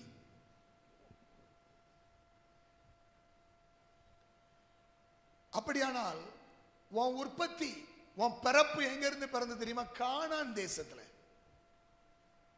கானான் தேசம், கானான் தேசம் கானானியர், கானானியர் வாழ்ந்த தேசம். கானான் சபிக்கப்பட்டவன். கானான், அந்த சாபத்தை சொன்னது யாரு? நோவா. கானான் சபிக்கப்பட்டவன். அப்ப உன் உற்பத்திக்கும் உன் பிறப்புக்கும் இடமே எது? சபிக்கப்பட்ட தேசம். நீ பிறந்ததே எங்க? நீ பிறந்ததே எங்க? சபிக்கப்பட்ட தேசத்துல. இந்த சபிக்கப்பட்ட தேசத்துல, போன வாரம் கூட அவர் சொன்னார் இல்லையா, சபிக்கப்பட்ட பூமியில, சபிக்கப்பட்ட தேசத்துல. உங்க அப்பா யாரு? உங்க அப்பா யாரு? எமோரியன். எமோரியன் மலவாசி. உங்க அம்மா யாரு? பயங்கரமானவா, ஏத்தித்தி. காட்டுவாசிக்கும் பயங்கரமானவளுக்கும் சபிக்கப்பட்ட பூமியில பிறந்த பிள்ளை நீ. உன் சந்ததி உங்க அப்பா ஆபிரகாமும் இல்லை. ஆபிரகாமை போல தேவனுக்கு பயந்த மனுஷனும் இல்லை. தேவனுக்கு பயந்து தேவனை ஆராதித்த குடும்பம் அல்ல. நம்முடைய பிறப்பின் வர்த்தமானம் என்ன தெரியுமா உங்களுக்கு? உன் பிறப்பின் வர்த்தமானம் என்னவென்றால், நீ பிறந்த நாளிலே உன் தொப்புள் அறுக்கப்படவும் இல்லை. தொப்புள் அறுக்கப்படல. நீ என்ன வேறுபாட்டின் ஜீவியத்துக்குள்ள வரல. நீ பிறந்துட்டா, ஆனா வேறுபாட்டின் ஜீவியம் இல்லை. தொப்புள் அறுக்கப்படாம இன்னும் உன் குடும்பம், உன் சந்ததி, உன் பேக்ரவுண்ட், இன்னும் லிங்க் அங்கதான் இருந்துட்டு இருக்கு. இன்னும் தொப்புள் கொடி அறுக்கப்படல, பிரித்தெடுக்கப்படல. இன்னும் அங்கதான் வரி கொடுத்துட்டு இருக்கா. இன்னும் அங்கதான் உனக்கு லிங்க் இருக்கு. இன்னும் தேவனால் பிரித்தெடுக்கப்பட்ட அனுபவத்துக்குள்ள நீ வரல. இன்னும் தேவனுடைய பிள்ளைங்கிற அந்தஸ்துல நீ வரல. இன்னும் விக்கிரக ஆராதனை, இன்னும் தேவனுக்கு பிரியமில்லாத காரியங்கள் நிறைந்திருக்கிறது. நீ சுத்தமாவதற்கு தண்ணீரினால் குளிப்பாட்டப்படவும் இல்லை. இன்னும் நீ ஞானஸ்நானம் எடுக்காம இருக்கா. உனக்கு மனசு இல்ல. எத்தனையோ முறை தேவனுடைய வார்த்தையை கேட்டும் கீழ்ப்படுகிறதுக்கு உன் இருதயத்துல இடம் இல்லை. இன்னும் ஒரு பிள்ளை பிறந்தா அந்த பிள்ளைய குளிப்பாட்டணும். ஆனா அந்த பிள்ளை குளிக்க மாட்டேங்குது. ஆள் இவ்வளவு வளர்ந்துட்டு ஞானஸ்நானமா என்னைக்கு நான் நினைக்கணும் அன்னைக்கு தான் என்ன எடுப்பேன். இன்னும் சுத்தமாக்கப்படவில்லை. உப்பால் சுத்திகரிக்கப்படவும் இல்லை. இன்னும் ஒரு வசனம், உப்பு தேவனுடைய வசனம், வசனத்தினால சுத்திகரிக்கப்பட அந்த அனுபவத்துல வரல. இன்னும் வசனம் சுத்திகரிக்க மாட்டேங்குது. எவ்வளவுதான் வசனத்தை கேட்டாலும் தன் பாம்பாட்டிகள் வினோதமா ஊதுவானா. எவ்வளவுதான் பாம்பாட்டி வினோதமாய் ஊதினாலும் இந்த விரியமாம்பு இருக்கு பாத்தீங்களா, அதுக்கு பேரே என்னது? அதுக்கு பேரே என்னதுயா? சவுட்டு விரியன். பாம்பாட்டி எவ்வளவுதான் வினோதமா ஊதினாலும் இந்த சவுட்டு விரியன் காதல ஏறவே ஏறாது. ஊழியக்காரன் எவ்வளவு பிரசங்கம் பண்ணாலும், வெளியில இருந்து வந்து ஒரு ஊழியக்காரங்க பிரசங்கம் பண்ணாலும், எத்தனை பிரசங்கிமார் வந்து பிரசங்கம் பண்ணாலும் இந்த சவுட்டு விரியன் காதல ஏறவே செய்யாது. துணியில சுற்றப்படல. பரிசுத்த வஸ்திரம், தேவனுடைய பரிசுத்த வஸ்திரத்தினால, ரட்சிப்பின் வஸ்திரத்தினால விசுவாசம் உள்ளவனாகி ஞானஸ்நானம் பெற்றவன் ரட்சிக்கப்படுவான். ரட்சிப்பின் வஸ்திரம் அங்க கொடுக்கப்படுகிறது. நீதியின் வஸ்திரம் கொடுக்கப்படுது. அந்த வஸ்திரத்தினால சுத்தப்படல. உனக்காக பரிதபித்து இவைகளில் ஒன்றையாயிலும் உனக்கு செய்ய ஒரு கண்ணும் உன் மேல இரக்கமா இருக்கல. நீ பிறந்த நாளில் அருவருக்கப்பட்டதினால் வெளியில் எரிந்து விடப்பட்டாய். நான் உன் அருகே கடந்து போகும்போது மிதிக்கப்படுவதற்கு ஏதுவாய் நீ உன் இரத்தத்தில் கிடக்கிறத கண்டு இரத்தத்தில் கிடக்கிற உன்னை பார்த்து பிழைத்திரு என்றேன். உன்னை பார்த்து இரத்தத்துல பாவத்துல அசுத்தத்துல அக்கிரமத்துல இரத்தத்துல நீ கிடக்கிற. நீ மிகுதியாய் ஜெபம் பண்ணினாலும் கேளு, உன் கைகள் இரத்தத்தால் இறைத்திருக்கிறது.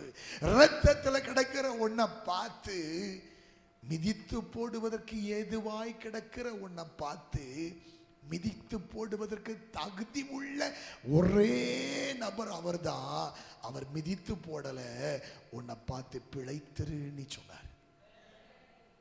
மிதித்து போடாமல் உன்னை பார்த்து பிழைத்திரு பிழைத்திரு, நீ பிழைச்சிருன்னு சொல்லி உன்னை பிழைக்க வச்சு தம்முடைய இரத்தத்தால உன்னை கழுவி தம்முடைய இரத்தத்தால உன்னை பரிசுத்தப்படுத்தி ரட்சிப்பின் வஸ்திரத்தால் உன்னை அலங்கரித்து ஞானஸ்நானத்தினால் அவரோடு உடன்படிக்கை செய்ய வைத்த அந்த அன்பு தகப்பன்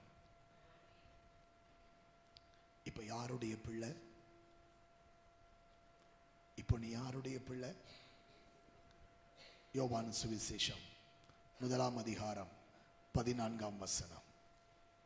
யோவான் 1 அதிகாரம் 14 வசனம். அந்த வார்த்தை மாம்சமாகி 12 இருந்து படிமா. அவருடைய நாமத்தின் மேல் விசுவாசம் உள்ளவர்களாய், அவருடைய நாமத்தின் மேல் விசுவாசம் உள்ளவர்களாய், அவரை ஏற்றுக்கொண்டவர்கள் எத்தனை பேர்களோ, அவரை ஏற்றுக்கொண்டவர்கள் எத்தனை பேர்களோ, அத்தனை பேர்களும் தேவனுடைய பிள்ளைகளாகும்படி. அத்தனை பேரும். நீ ஆகாபுடைய பிள்ளை இல்லை, நீ ஆபிரகாமுடைய பிள்ளை இல்லை, நீ தேவனுடைய பிள்ளை. அவர்களுக்கு அதிகம். நீ தேவனுடைய பிள்ளை. அவருடைய நாமத்தின் மேல் இன்றைக்கு நீ விசுவாசம் வைப்பாயானால், உன் பெற்றோர், உன் தகப்பன், அவர்கள் இதுவரைக்கும் உனக்கு உண்டாக்கி வைத்த சாபத்தை எல்லாம் தகப்பனாகி இயேசு சிலுவையிலே சுமந்து கொண்டார். கலாத்தியர் 3 அதிகாரம் 13 வசனத்தில் இருந்து வாசித்து பாருங்கள். கலாத்தியர் 3 அதிகாரம் 13 வசனம். மரத்திலே தூக்கப்பட்ட எவனும் சபிக்கப்பட்டவன் என்று எழுதியிருக்கிறபடி, மரத்திலே தூக்கப்பட்ட எவனும் சபிக்கப்பட்டவன் என்று எழுதியிருக்கிறபடி, கிறிஸ்து நமக்காக சாபமாகி, கிறிஸ்து நமக்காக சாபமானார். எத்தனை பேர் கவனிக்கிறீங்க? பிதாக்களுடைய அக்கிரமம் பிள்ளைகள் 3ஆம் 4ஆம் தலைமுறை மட்டும் விசாரிக்கிறவர் அந்த அக்கிரமத்தை, நம்ம மேல வரக்கூடிய அந்த தண்டனையை அவர் ஏற்றுக்கொண்டார். உங்க மேலேயும் என் மேலேயும் வர இருக்கிற அந்த சாபத்தை அவர் ஏற்றுக்கொண்டிருக்கிறார். நம்முடைய தகப்பன் ஆபிரகாமை போல தேவனுக்கு பிரியமான வாழ்க்கை வாழலை. அவர் ஆபிரகாமை போல ஆண்டவரை நேசித்து வாழலை. நம்முடைய பெற்றோர், அவங்களுடைய சரித்திரத்தை நீங்க திரும்பி பார்த்தீங்கன்னா, அவர்கள் விக்கிரக ஆராதனையிலையும், அவர்கள் குறி கேட்கறதுலையும், நாள் பார்க்கறதுலையும், வாஸ்து பார்க்கறதுலையும், சாஸ்திரங்கள் சம்பிரதாயங்கள் பார்க்கறதுலையும் அவர்கள் கடைசி வரையிலையும் அதை விட்டு அவங்க மாறவே இல்லை. அப்ப எப்படி நாம் ஆசீர்வதிக்கப்பட முடியும் அப்படின்னா, கர்த்தராகிய இயேசு கிறிஸ்து நமக்காக சாபமாகி இருக்கிறார். நியாய பிரமாணத்தின் சாபத்துக்கு நீங்களாக்கி நம்மை மீட்டுக் கொண்டார். அடுத்த வசனம் சொல்லுகிறது, ஆபிரகாமுக்கு உண்டான ஆசீர்வாதம். ஆபிரகாமுக்கு உண்டான ஆசீர்வாதம். ஆபிரகாமுடைய குடும்பத்துல நம்ம பிறக்கல, ஆனா நீங்கள் நானும் விசுவாசித்தால் ஆபிரகாமுக்கு உண்டான ஆசீர்வாதம் கிறிஸ்து இயேசுவின் மூலமாக. இயேசுவை விசுவாசிக்கிற பொழுது எனக்காக அவர் ரத்தம் சிந்தினார், எனக்காக அவர் சிலுவையில் அடிக்கப்பட்டார், எனக்காக 3 ஆணியில் 6 மணி நேரம் தொங்கினார், என்னுடைய பாவங்களை எல்லாம் அவர் சிலுவையின் மேல் சுமந்தார், என் தகப்பனுடைய பாவங்களை எல்லாம் அவர் சிலுவையின் மேல் சுமந்தார், அவர் தலையில முள்முடி சூட்டப்பட்டது, சாபங்களை எல்லாம் அவர் சுமந்திருக்கிறார், மரத்திலே அவர் தூக்கப்பட்டு கொலை செய்யப்பட்டார், சாபத்துக்கு நீங்களாக்கி என்னை மீட்டுக் கொள்ளும்படியாக. அதை நான் விசுவாசிப்பேன். ஆனால் ஆபிரகாமுக்கு உண்டான அதே ஆசீர்வாதம் உன் சந்ததிக்குள்ள பூமியில் உள்ள வம்சங்கள் எல்லாம் ஆசீர்வதிக்கப்படும். உன் சந்ததியை நான் ஆசீர்வதிப்பேன். வானத்தின் நட்சத்திரங்களை போல, கடற்கரை மணலை போல உன்னை மிகவும் திரளாய் பெருக பண்ணுவேன். உன்னை ஆசீர்வதிப்பேன். உன்னை பெருக பண்ணுவேன். இது என் மேல சத்தியம்.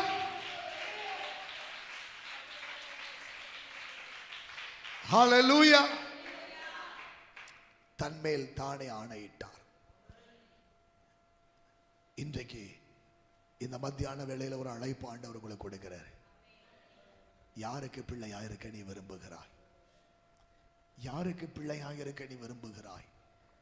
ஃபாதர்ஸ் டேயை கொண்டாடுற சந்தோஷம். ஆனா உன் தகப்பன் உனக்கு ஆசீர்வாதத்தை சேர்த்து வைக்கல, சாபத்தை சேர்த்து வைத்திருக்கிறான். தலைமுறைகள் சாபத்தை சேர்த்து வைக்கல, சாபத்தை சம்பாதிச்சு வச்சிருக்கிறாங்க. ஆசீர்வாதத்தை சேர்த்து வைக்கல, சாபத்தை சம்பாதிச்சு வச்சிருக்கிறாங்க. என்ன எங்க அப்பா, எங்க அம்மா, என் குடும்பம், என் சந்ததி, எங்க குடும்பம் எப்படி தெரியுமான்னு சொல்லிக்கிட்டே இருந்தா நீ வையா, சாபத்திலிருந்து நீ தப்ப முடியாது. உன் சந்ததி தப்ப முடியாது. உன் சந்ததி தப்புவிக்கப்பட வேண்டுமானால், அக்கினி நின்று தப்புவிக்கப்பட வேண்டுமானால், அப்பா நீங்க தான் என் தகப்பன்.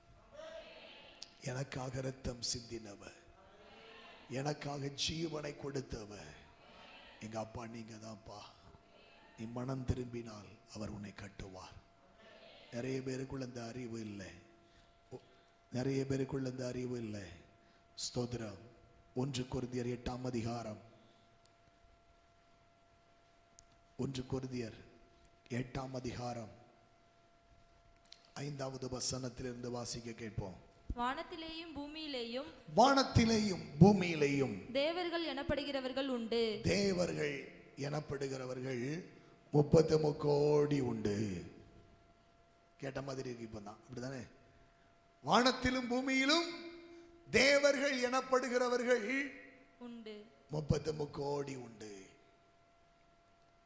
இப்படி அநேக தேவர்களும் அநேக கர்த்தாக்களும்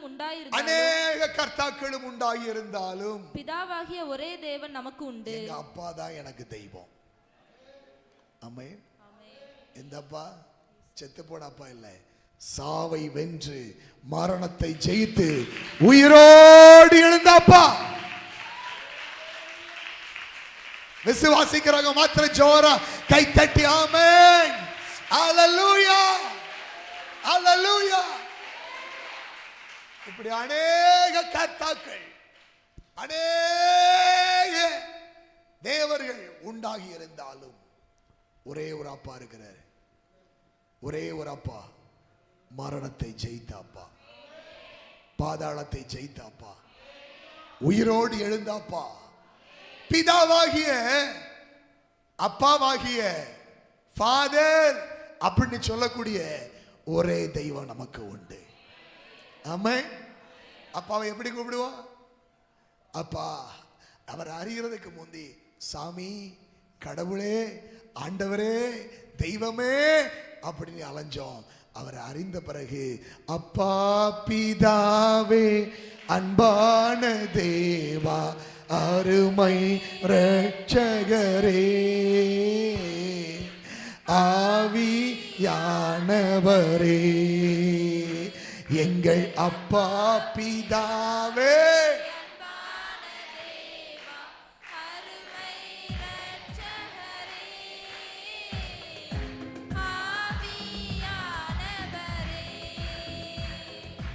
எங்கோ நான் வாழ்ந்தேன், அறியாமல் அலைந்தேன், என் நேசர் தேடி வந்தீர். எங்கோ நான் வாழ்ந்தேன், அறியாமல் அலைந்தேன், என் நேசர் தேடி வந்தீர். நெஞ்சார அணைத்து நெஞ்சார அணைத்து முத்தங்கள் கொடுத்து நிழலாய் மாறிவிட்டீர். என்னை நெஞ்சார முத்தங்கள் கொடுத்து நிழலாய் மாறிவிட்டீர். நன்றி அப்பா. நன்றி, உமக்கு நன்றி, அப்பா நன்றி, உமக்கு நன்றி. எங்கள் அப்பா பிதாவே, அன்பான தேவா, அருமை இரட்சகரே, ஆவியானவரே. அல்லேலூயா. அப்பாவாகிய ஒரே தெய்வம் நமக்கு உண்டு. எத்தனை பேருக்கு உண்டு? யாருக்கெல்லாம் இருக்கிறாரு? எங்க அப்பா ஏசப்பா. நான் இயேசுவின் பிள்ளை. யாரு பிள்ளை நீ? உங்க அப்பா யாரு? உங்க அப்பா யாரு? நீ யாரு பிள்ளை? ஃபாதர்ஸ் டே வாழ்த்து யாருக்கு சொல்லணும்? ஆமென். அவர்தான் அப்பா. அப்பான்னு சொல்ல தகுதி உள்ள அப்பா. ஆமென். பிதாவாகிய ஒரே தெய்வம் நமக்கு உண்டு. அவராலே சகலமும் உண்டாயிருக்கிறது. நம்ம அப்பா எப்படிப்பட்ட அப்பா தெரியுமா? எல்லாத்தையும் உண்டாக்குன அப்பா.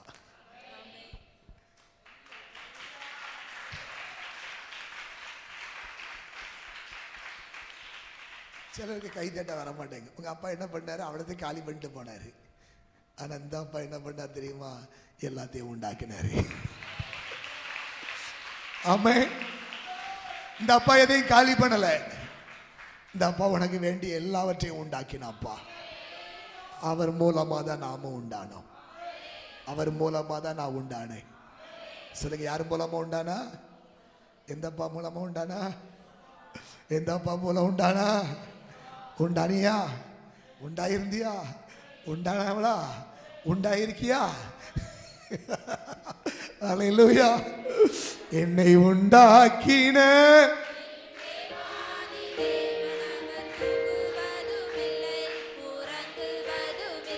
ஆமென்.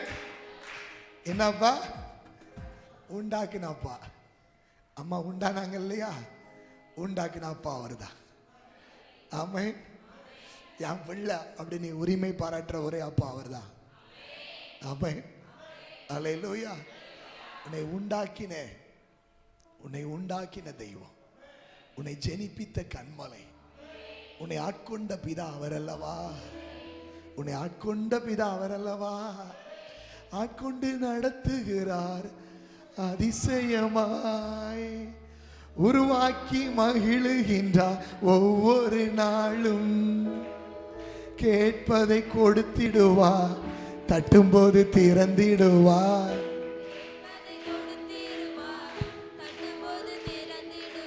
அப்பா அப்பா தகப்பனே என்று கூப்பிடுவோம். அப்பா அப்பா தகப்பனே என்று கூப்பிடுவோம். நமக்கு ஒரு தகப்பன் உண்டு, அவரே நம் தெய்வம். எல்லாமே அவரிலிருந்து, நாமும் அவருக்காக வாழ்ந்திடுவோம். நாமும் அவருக்காக வாழ்ந்திடுவோம். எங்கள் தகப்பனே, எங்கள் தெய்வமே, எல்லாமே உம்மிடம் இருந்து வந்தன. என்னாலும் உமக்குத்தானே ஆராதனை, என்னாலும் உமக்குத்தானே. இரக்கம் நிறைந்த தகப்பன் நீரே, ஆறுதல் அனைத்துக்கும் ஊற்று நீரே. இரக்கம் நிறைந்த, ஆறுதல் அனைத்துக்கும் ஊற்று நீரே. கணவனை இழந்தவர்க்கு காப்பாளர் நீர்தானையா, காப்பாளர் நீர்தானையா. அப்பா அப்பா தகப்பனே நன்றி ஐயா. அப்பா அப்பா தகப்பனே, எங்கள் தகப்பனே.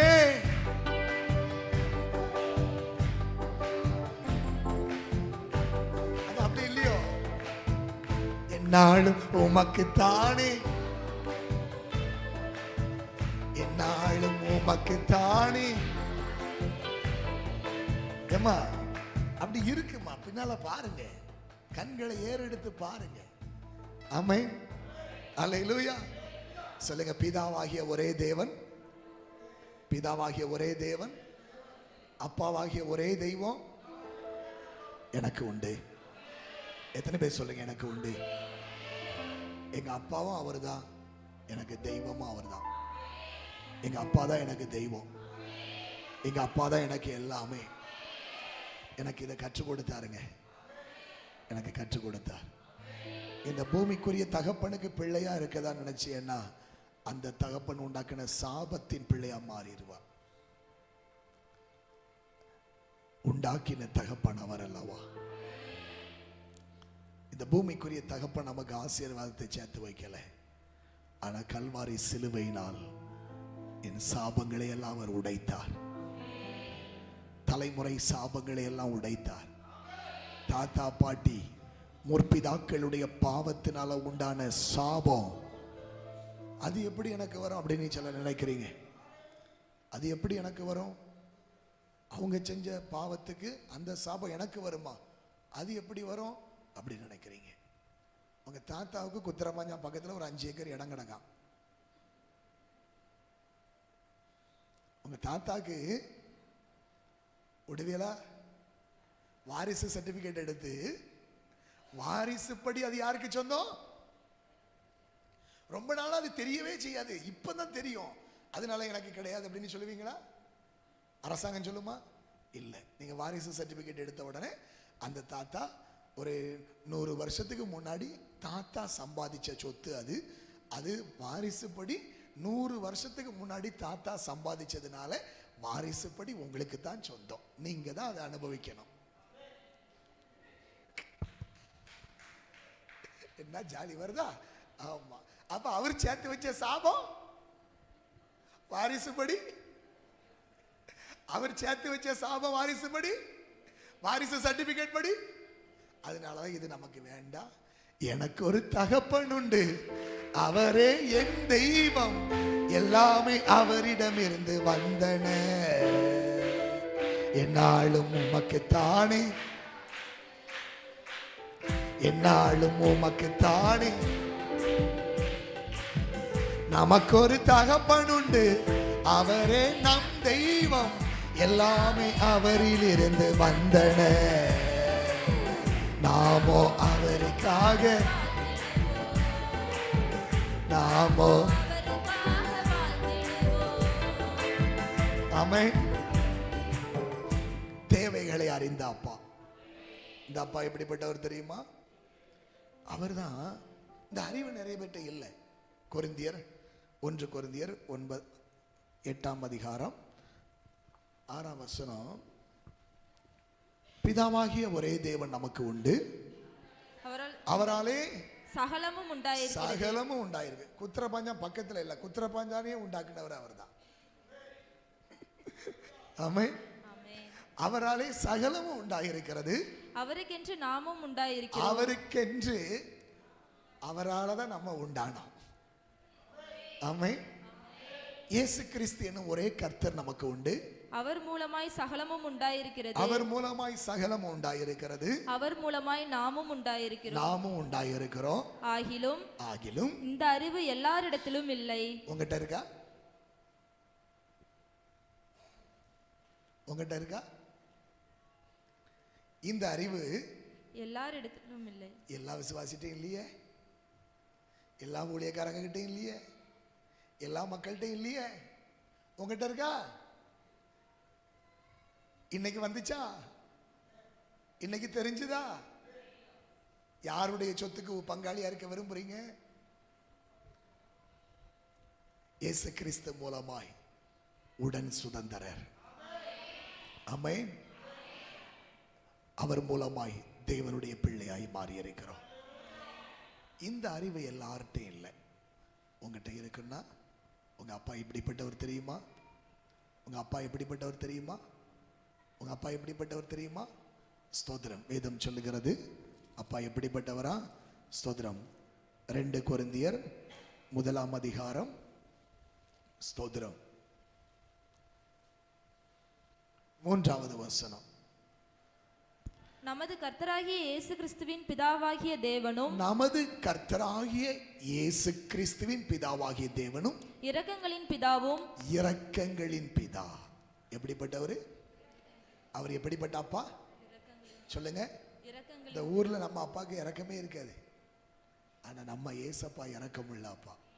நான் ஒரு அருகில் கடந்து போகும்போது ரத்தத்துல கிடக்கிற ஒன்றை பார்த்து, மிதிக்கப்படுவதற்கு எதுவா ரத்தத்துல கிடக்கிற ஒன்றை பார்த்து, அப்படியே நீ மிதிச்சு போடு அப்படின்னு போடல, அந்த தூர போனி தள்ளியும் போடல, உன்னை நெஞ்சார அணைத்து முத்தங்கள் கொடுத்து கிருபையினாலும் இரக்கங்களினாலும்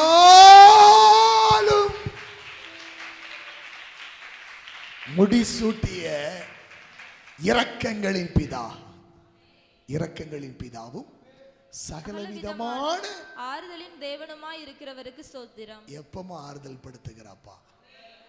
ஆமென். அந்த அப்பா ஆறுதல் படுத்துகிறாப்பா. இந்த அப்பா மத்தேயு 6ஆம் அதிகாரம், ஸ்தோத்திரம், மத்தேயு 6ஆம் அதிகாரம், ஸ்தோத்திரம், 8வது வசனம். மத்தேயு 6:8.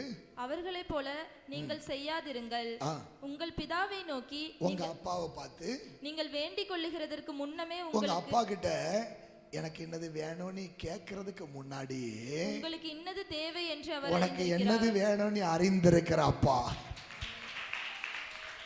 ஆமென். எப்படிப்பட்ட அப்பா? இந்த அப்பாட்ட எனக்கு இன்னது வேணப்பா அப்படின்னு கேட்கறதுக்கு முன்னாடியே இந்த அப்பாவுக்கு இது உன் தேவை என்னன்னு தெரியும். என் பிள்ளை எதுக்காண்டி வரான்னு தெரியும். என் பிள்ளைக்கு இப்போ ஒரு மெசேஜ் வரும், அவனுக்கு 5000 ரூபாய் வேணும்னு அப்பாவுக்கு அதுக்கு முன்னாடியே தெரியும். அதுக்கு முன்னாடியே கொடுத்துருவாரு. உங்களுக்கு பொறாமையா இருக்கேன்னு அப்படிப்பட்ட அப்பா. ஆமென் சொல்லுங்க. ஆமென். இந்த அப்பா சோதரன் எப்ப இருந்தே நேசித்தாராம். ஓசியா 11ஆம் அதிகாரம், ஓசியா ஸ்தோத்திரம், ஓசியாவின் புஸ்தகம் 11ஆம் அதிகாரம், ஸ்தோத்திரம், முதல் வசனம். இஸ்ரவேல் இளைஞனாய் இருந்தபோது நான் அவனை நேசித்தேன். இளைஞனாய் இருந்த போதே நேசித்தேன். இந்த வசனம் எப்படி இருக்குன்னா, சோ நான் யூத் அப்படிங்கிற வார்த்தை இல்லைங்க, சைல்டுங்கிற வார்த்தை இருக்கு. அப்படின்னா என்னன்னா, குழந்தையா இருக்கும் போதே நேசித்தேன். ஆமென். நீ குழந்தையா இருக்கும் போதே நேசித்தவர். எகிப்திலிருந்து என் குமாரன், என் பிள்ளை, உன்னை நான் அழைத்துட்டு வந்தேன். எகிப்து பாரம்பரியம், அடிமைத்தனம், பாவம், சாபம், அங்கிருந்து உன்னை மீட்டு கொண்டாப்பா. ஆமென். மீட்டு கொண்டாப்பா, மீட்டெடுத்தாப்பா, வேறு பிரித்தாப்பா, உன்னை மீட்டெடுத்தாப்பா. அவர் சொல்றாரு, ஸ்தோத்திரம், உன்னை நான் எப்படி கைவிடுவேன்? அல்லேலூயா, அல்லேலூயா, ஸ்தோத்திரம். சொல்றாரு 4ஆம் வசனம் பாருங்க. மனுஷரை கட்டி இழுக்கிற அன்பின் கயிறுகளால் நான் அவர்களை இழுத்தேன். எப்படி இழுத்து கொண்டு வந்தாராம் தெரியுமா? மனுஷரை கட்டி இழுக்கிற அன்பின் கயிறுகளால் இழுத்து வந்தாப்பா. ஆமென். அன்பின் கயிறுகளால் இழுத்து கொண்டேன்.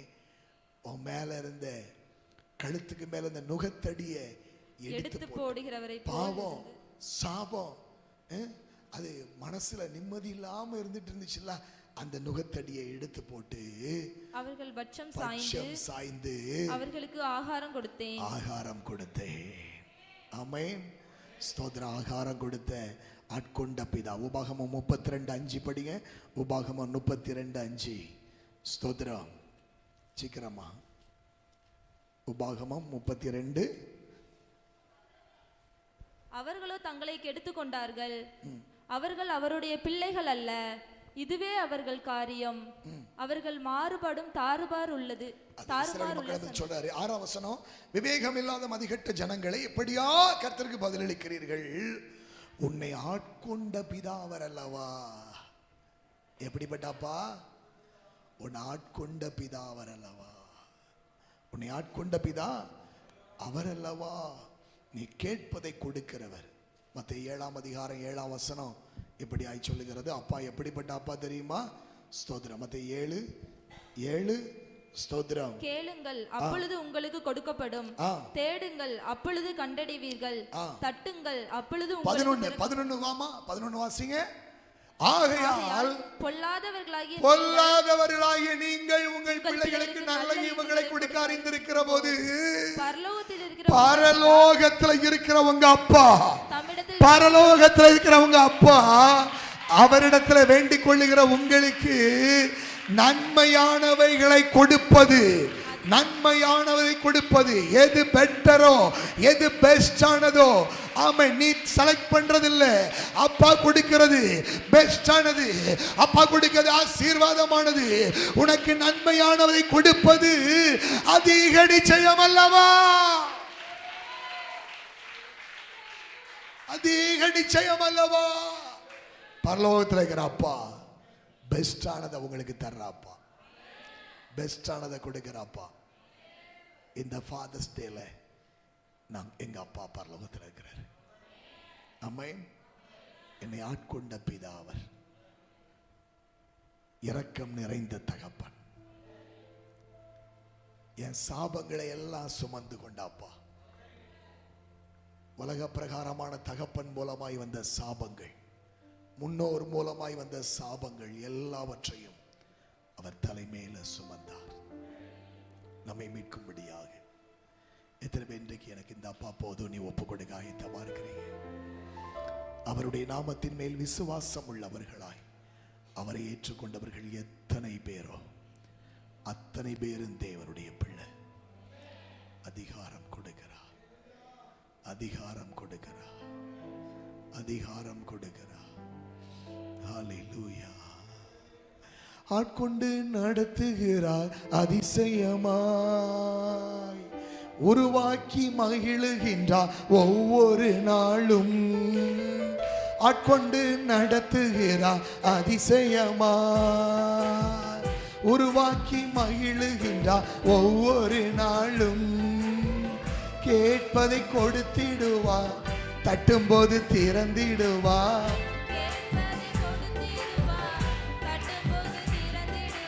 அப்பா அப்பா தகப்பனே என்று கூப்பிடுவோம். அப்பா அப்பா தகப்பனே. நமக்கு ஒரு தகப்பன் உண்டு, அவரே நம் தெய்வம்.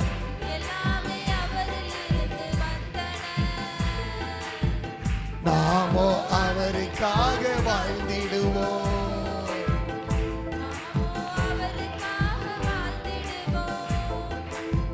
திக்கற்ற பிள்ளைகளுக்கு தகப்பனிவர், தேவைகளை அறிந்த நல்ல தந்தைவர்.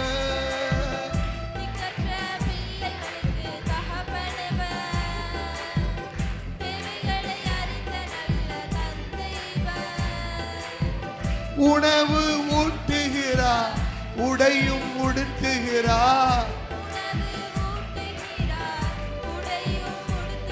சொல்லுங்க, என்ன ஊட்டுறாரா? என்ன ஊட்டுறாரா? உணவு, உணவு, உடை. யார் தந்தா? ட்ரெஸ் யாரு கொடுத்தா? ட்ரெஸ் யாரு கொடுத்தா? சாப்பாடு. காட்டு புஷ்பங்கள் எப்படி வளருகிறது என்று கவனித்து பாருங்கள். அவைகளையும் பரமபிதா உடுத்து வைக்கிறார். உங்களை உடுத்து வைப்பது.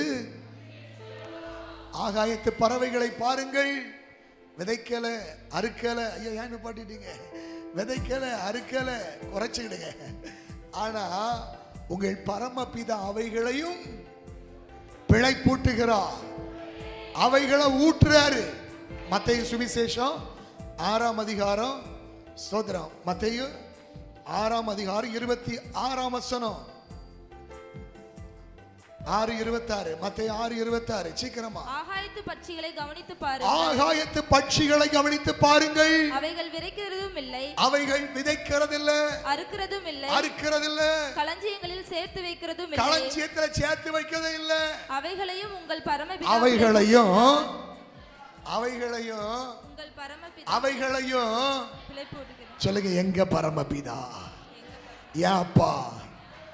அந்த ஆகாயத்து பறவைகளுக்கு சாப்பாடு போடுறது யார் தெரியுமா? எங்க அப்பா. 4 குருவிக்கு சாப்பாடு போட நம்ம என்ன பாடுபடுறோம் தெரியுமா? ஆனா எங்க அப்பா எல்லாத்துக்கும் சாப்பாடு போடுறாரா, எல்லாத்துக்கும் உணவு ஊட்டுகிறார், அவைகளை பிழைப்பு ஊட்டுகிறார். அதையே பிழைப்பு ஊட்டுறாருன்னா அவைகளை பார்க்கல நீங்கள் விசேஷித்தவர்கள் அல்லவா? நீங்கள் விசேஷித்தவர்கள். நீங்கள் அப்பாவுடைய பார்வையில விசேஷமானவங்க. உனக்கு சாப்பாடு போட மாட்டாரா? அவர் உன்னை போஷிக்க மாட்டாரா? உன் பிள்ளைகளை போஷிக்க மாட்டாரா? உன் தேவைகளை சந்திக்க மாட்டாரா? ஆட்கொண்டு நடத்துகிறார், அதிசயமா உருவாக்கி மகிழுகின்றார் ஒவ்வொரு நாளும். ஆட்கொண்டு நடத்துகிறார், உருவாக்கி மகிழுகின்றார் ஒவ்வொரு நாளும். கேட்பதை கொடுத்திடுவார், தட்டும்போது திறந்திடுவார். கேட்பதை கொடுத்திடுவார், தட்டும்போது திறந்திடுவார். அப்பா அப்பா தகப்பனே என்று கூப்பிடுவோம். அப்பா அப்பா தகப்பனே. நமக்கு ஒரு தகப்பன் உண்டு, அவரே நம் தெய்வம். எல்லாமே அவரில் இருந்து வந்தன. நாமோ அவருக்காக வாழ்ந்திடுவோம். திக்கற்ற பிள்ளைகளுக்கு தகப்பன் இவர், தேவைகளை அறிந்த அப்பா. இல்லாதவங்களுக்கு அவர் அப்பா.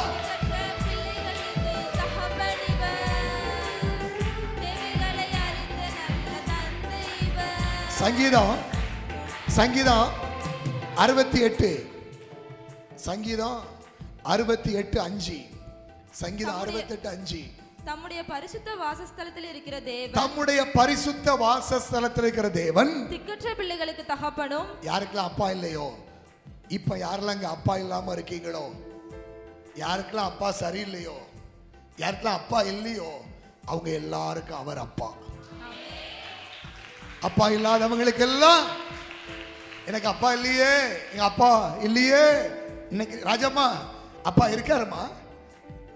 ஏன் ராஜம்மா அப்பா இருக்காரு. ஆமென். அப்பா இருக்காரா? திக்கற்ற பிள்ளை நீ நினைக்காதீங்க, எனக்கு யாரும் இல்லையே, எனக்கு யாரும் இல்லையே, ஒருத்தரும் இல்லையே. திக்கற்ற பிள்ளை நினைக்கிறீங்களா? அப்பா இருக்கிறாரு, அப்பா இருக்கிறாரு, அப்பா இருக்கிறாரு. நம்முடைய பரிசுத்த வாசஸ்தலத்தில் இருக்கிற தேவன் திக்கற்ற பிள்ளைக்கு தகப்பன், திக்கற்ற பிள்ளைகளுக்கு தகப்பன். அப்பா இல்லைன்னா அவர் தான் உனக்கு அப்பா.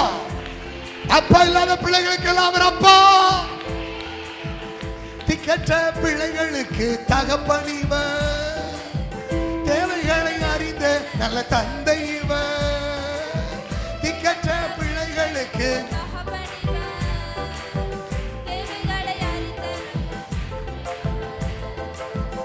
உணவு ஊட்டுகிறார், உடையும் உடுத்துகிறார்,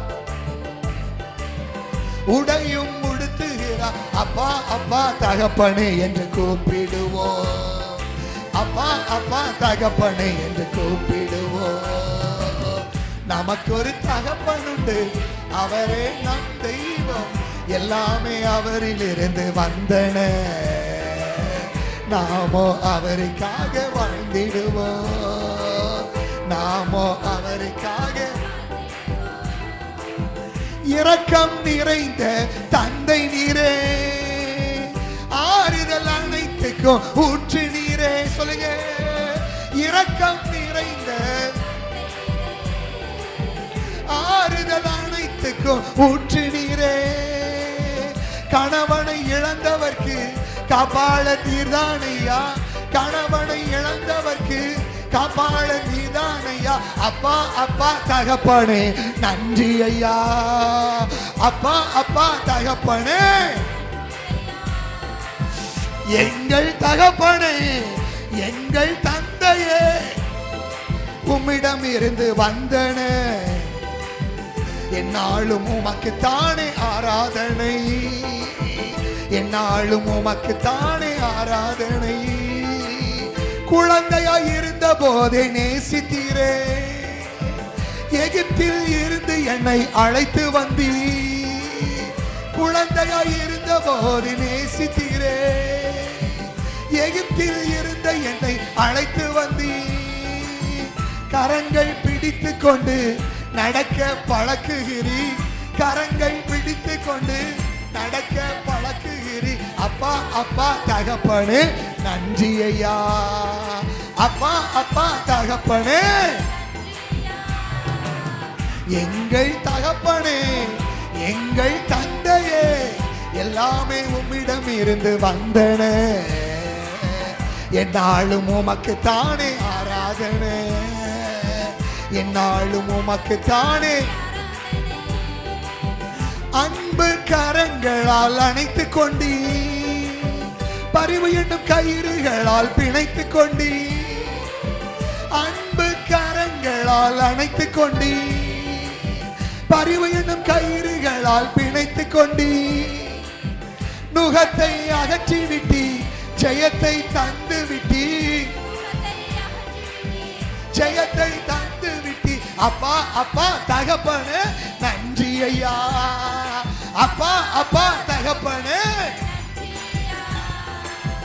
எனக்கு ஒரு தகப்பன் உண்டு, அவரே என் தெய்வம், எல்லாமே அவரில் இருந்து வந்தன, நானும் அவருக்காக வாழ்ந்திடுவேன், நானும் அவருக்காக வாழ்ந்திடுவேன்.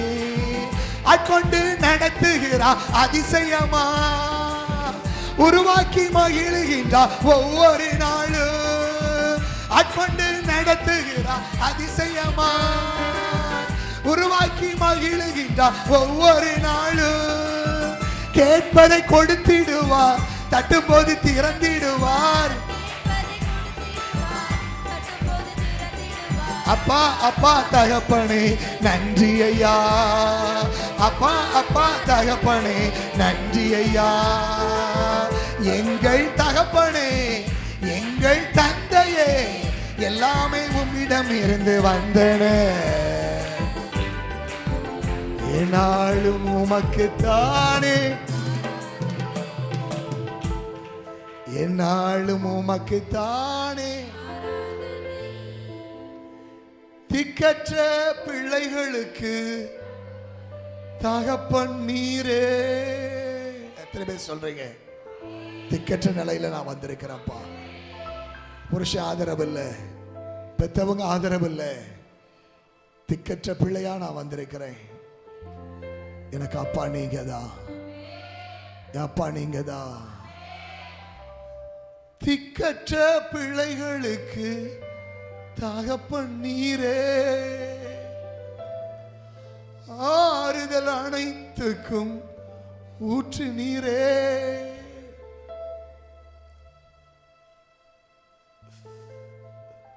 உணவு ஊட்டுகிறீ, உடையும் உடுத்துகிறீ. தேவைகளுக்கு என்ன செய்வேன்? இன்னைக்கு கலங்கி வந்திருக்கிற பிள்ளைகளுக்கு தேவைகளை எல்லாம் சந்திக்கிறாப்பா. உங்கள் பரமபிதா, உங்கள் பரமபிதா பிழை போட்டுகிறாப்பா, பிழை போட்டுகிறாப்பா, பிழை போட்டுகிறா. ஆகாயத்து பட்சிகளை பிழை போட்டுகிறவர் உங்க அப்பா. அவைகளுக்கே பிழை போட்டுவார்னா உன்னை போஷிக்காம விட்டுருவாரா? உன் தேவைகளை சந்திக்காம விட்டுருவாரா? பொல்லாதவர்களாகிய நீங்களே உங்கள் பிள்ளைகளுக்கு நல்லது செய்ய நினைக்கிறீங்களே. என் பிள்ளைக்கு நல்ல ட்ரெஸ் எடுத்து கொடுக்கணும், என் பிள்ளைக்கு நல்ல படிப்பை கொடுக்கணும், என் பிள்ளைக்கு நல்ல காரியங்களை செய்யணும்னு நினைக்கிறீங்களே.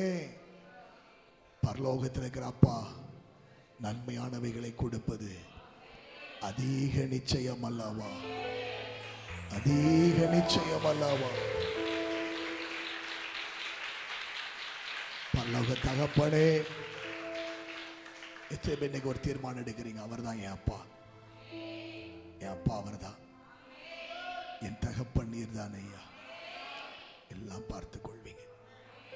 உலக பிரகாரமான தகப்பன் சாபத்தை உண்டாக்கி வச்சிருக்கிறாங்க. ஆனால் எங்கள் தகப்பன் கல்வாரி சிலுவையினால் எங்களுக்கு ஆசீர்வாதத்தை உண்டாக்கி இருக்கிறீர். அப்பா நீங்க தான் என் அப்பா. என்னை உங்க சொந்த பிள்ளையாய் மாற்றியதற்காக நன்றி செலுத்துகிறேன். உங்களுடைய இரத்தத்தால் எங்களை கழுவி பரிசுத்தப்படுத்தி உங்க பிள்ளையா நிறைவான உடைய ஆசீர்வாதத்தில் வாழ அனுக்கிரகம் செய்யும்படி ஜெபிக்கிறேன். மனதார ஆசீர்வதிக்கிறேன் இயேசுவின் நாமத்தில் பிதாவே. என் ஆத்துமாவே, என் முழு உள்ளமே, என் ஆத்துமாவே கர்த்தரை ஸ்தோத்திரி. கர்த்தர் செய்த சகல உபகாரங்களை மறவாதே. நம்முடைய கர்த்தராகிய இயேசு கிறிஸ்துவின் கிருபையும் பிதாவாகிய தேவனுடைய அன்பும் பரிசுத்த ஆவியானுடைய சிநேகமும் வழி நடத்துதலும் பாதுகாவலும் இன்றும் என்று நம் அனைவரோடும் சகல பரிசுத்தவான்களோடு கூட இருப்பதாக. அல்லேலூயா.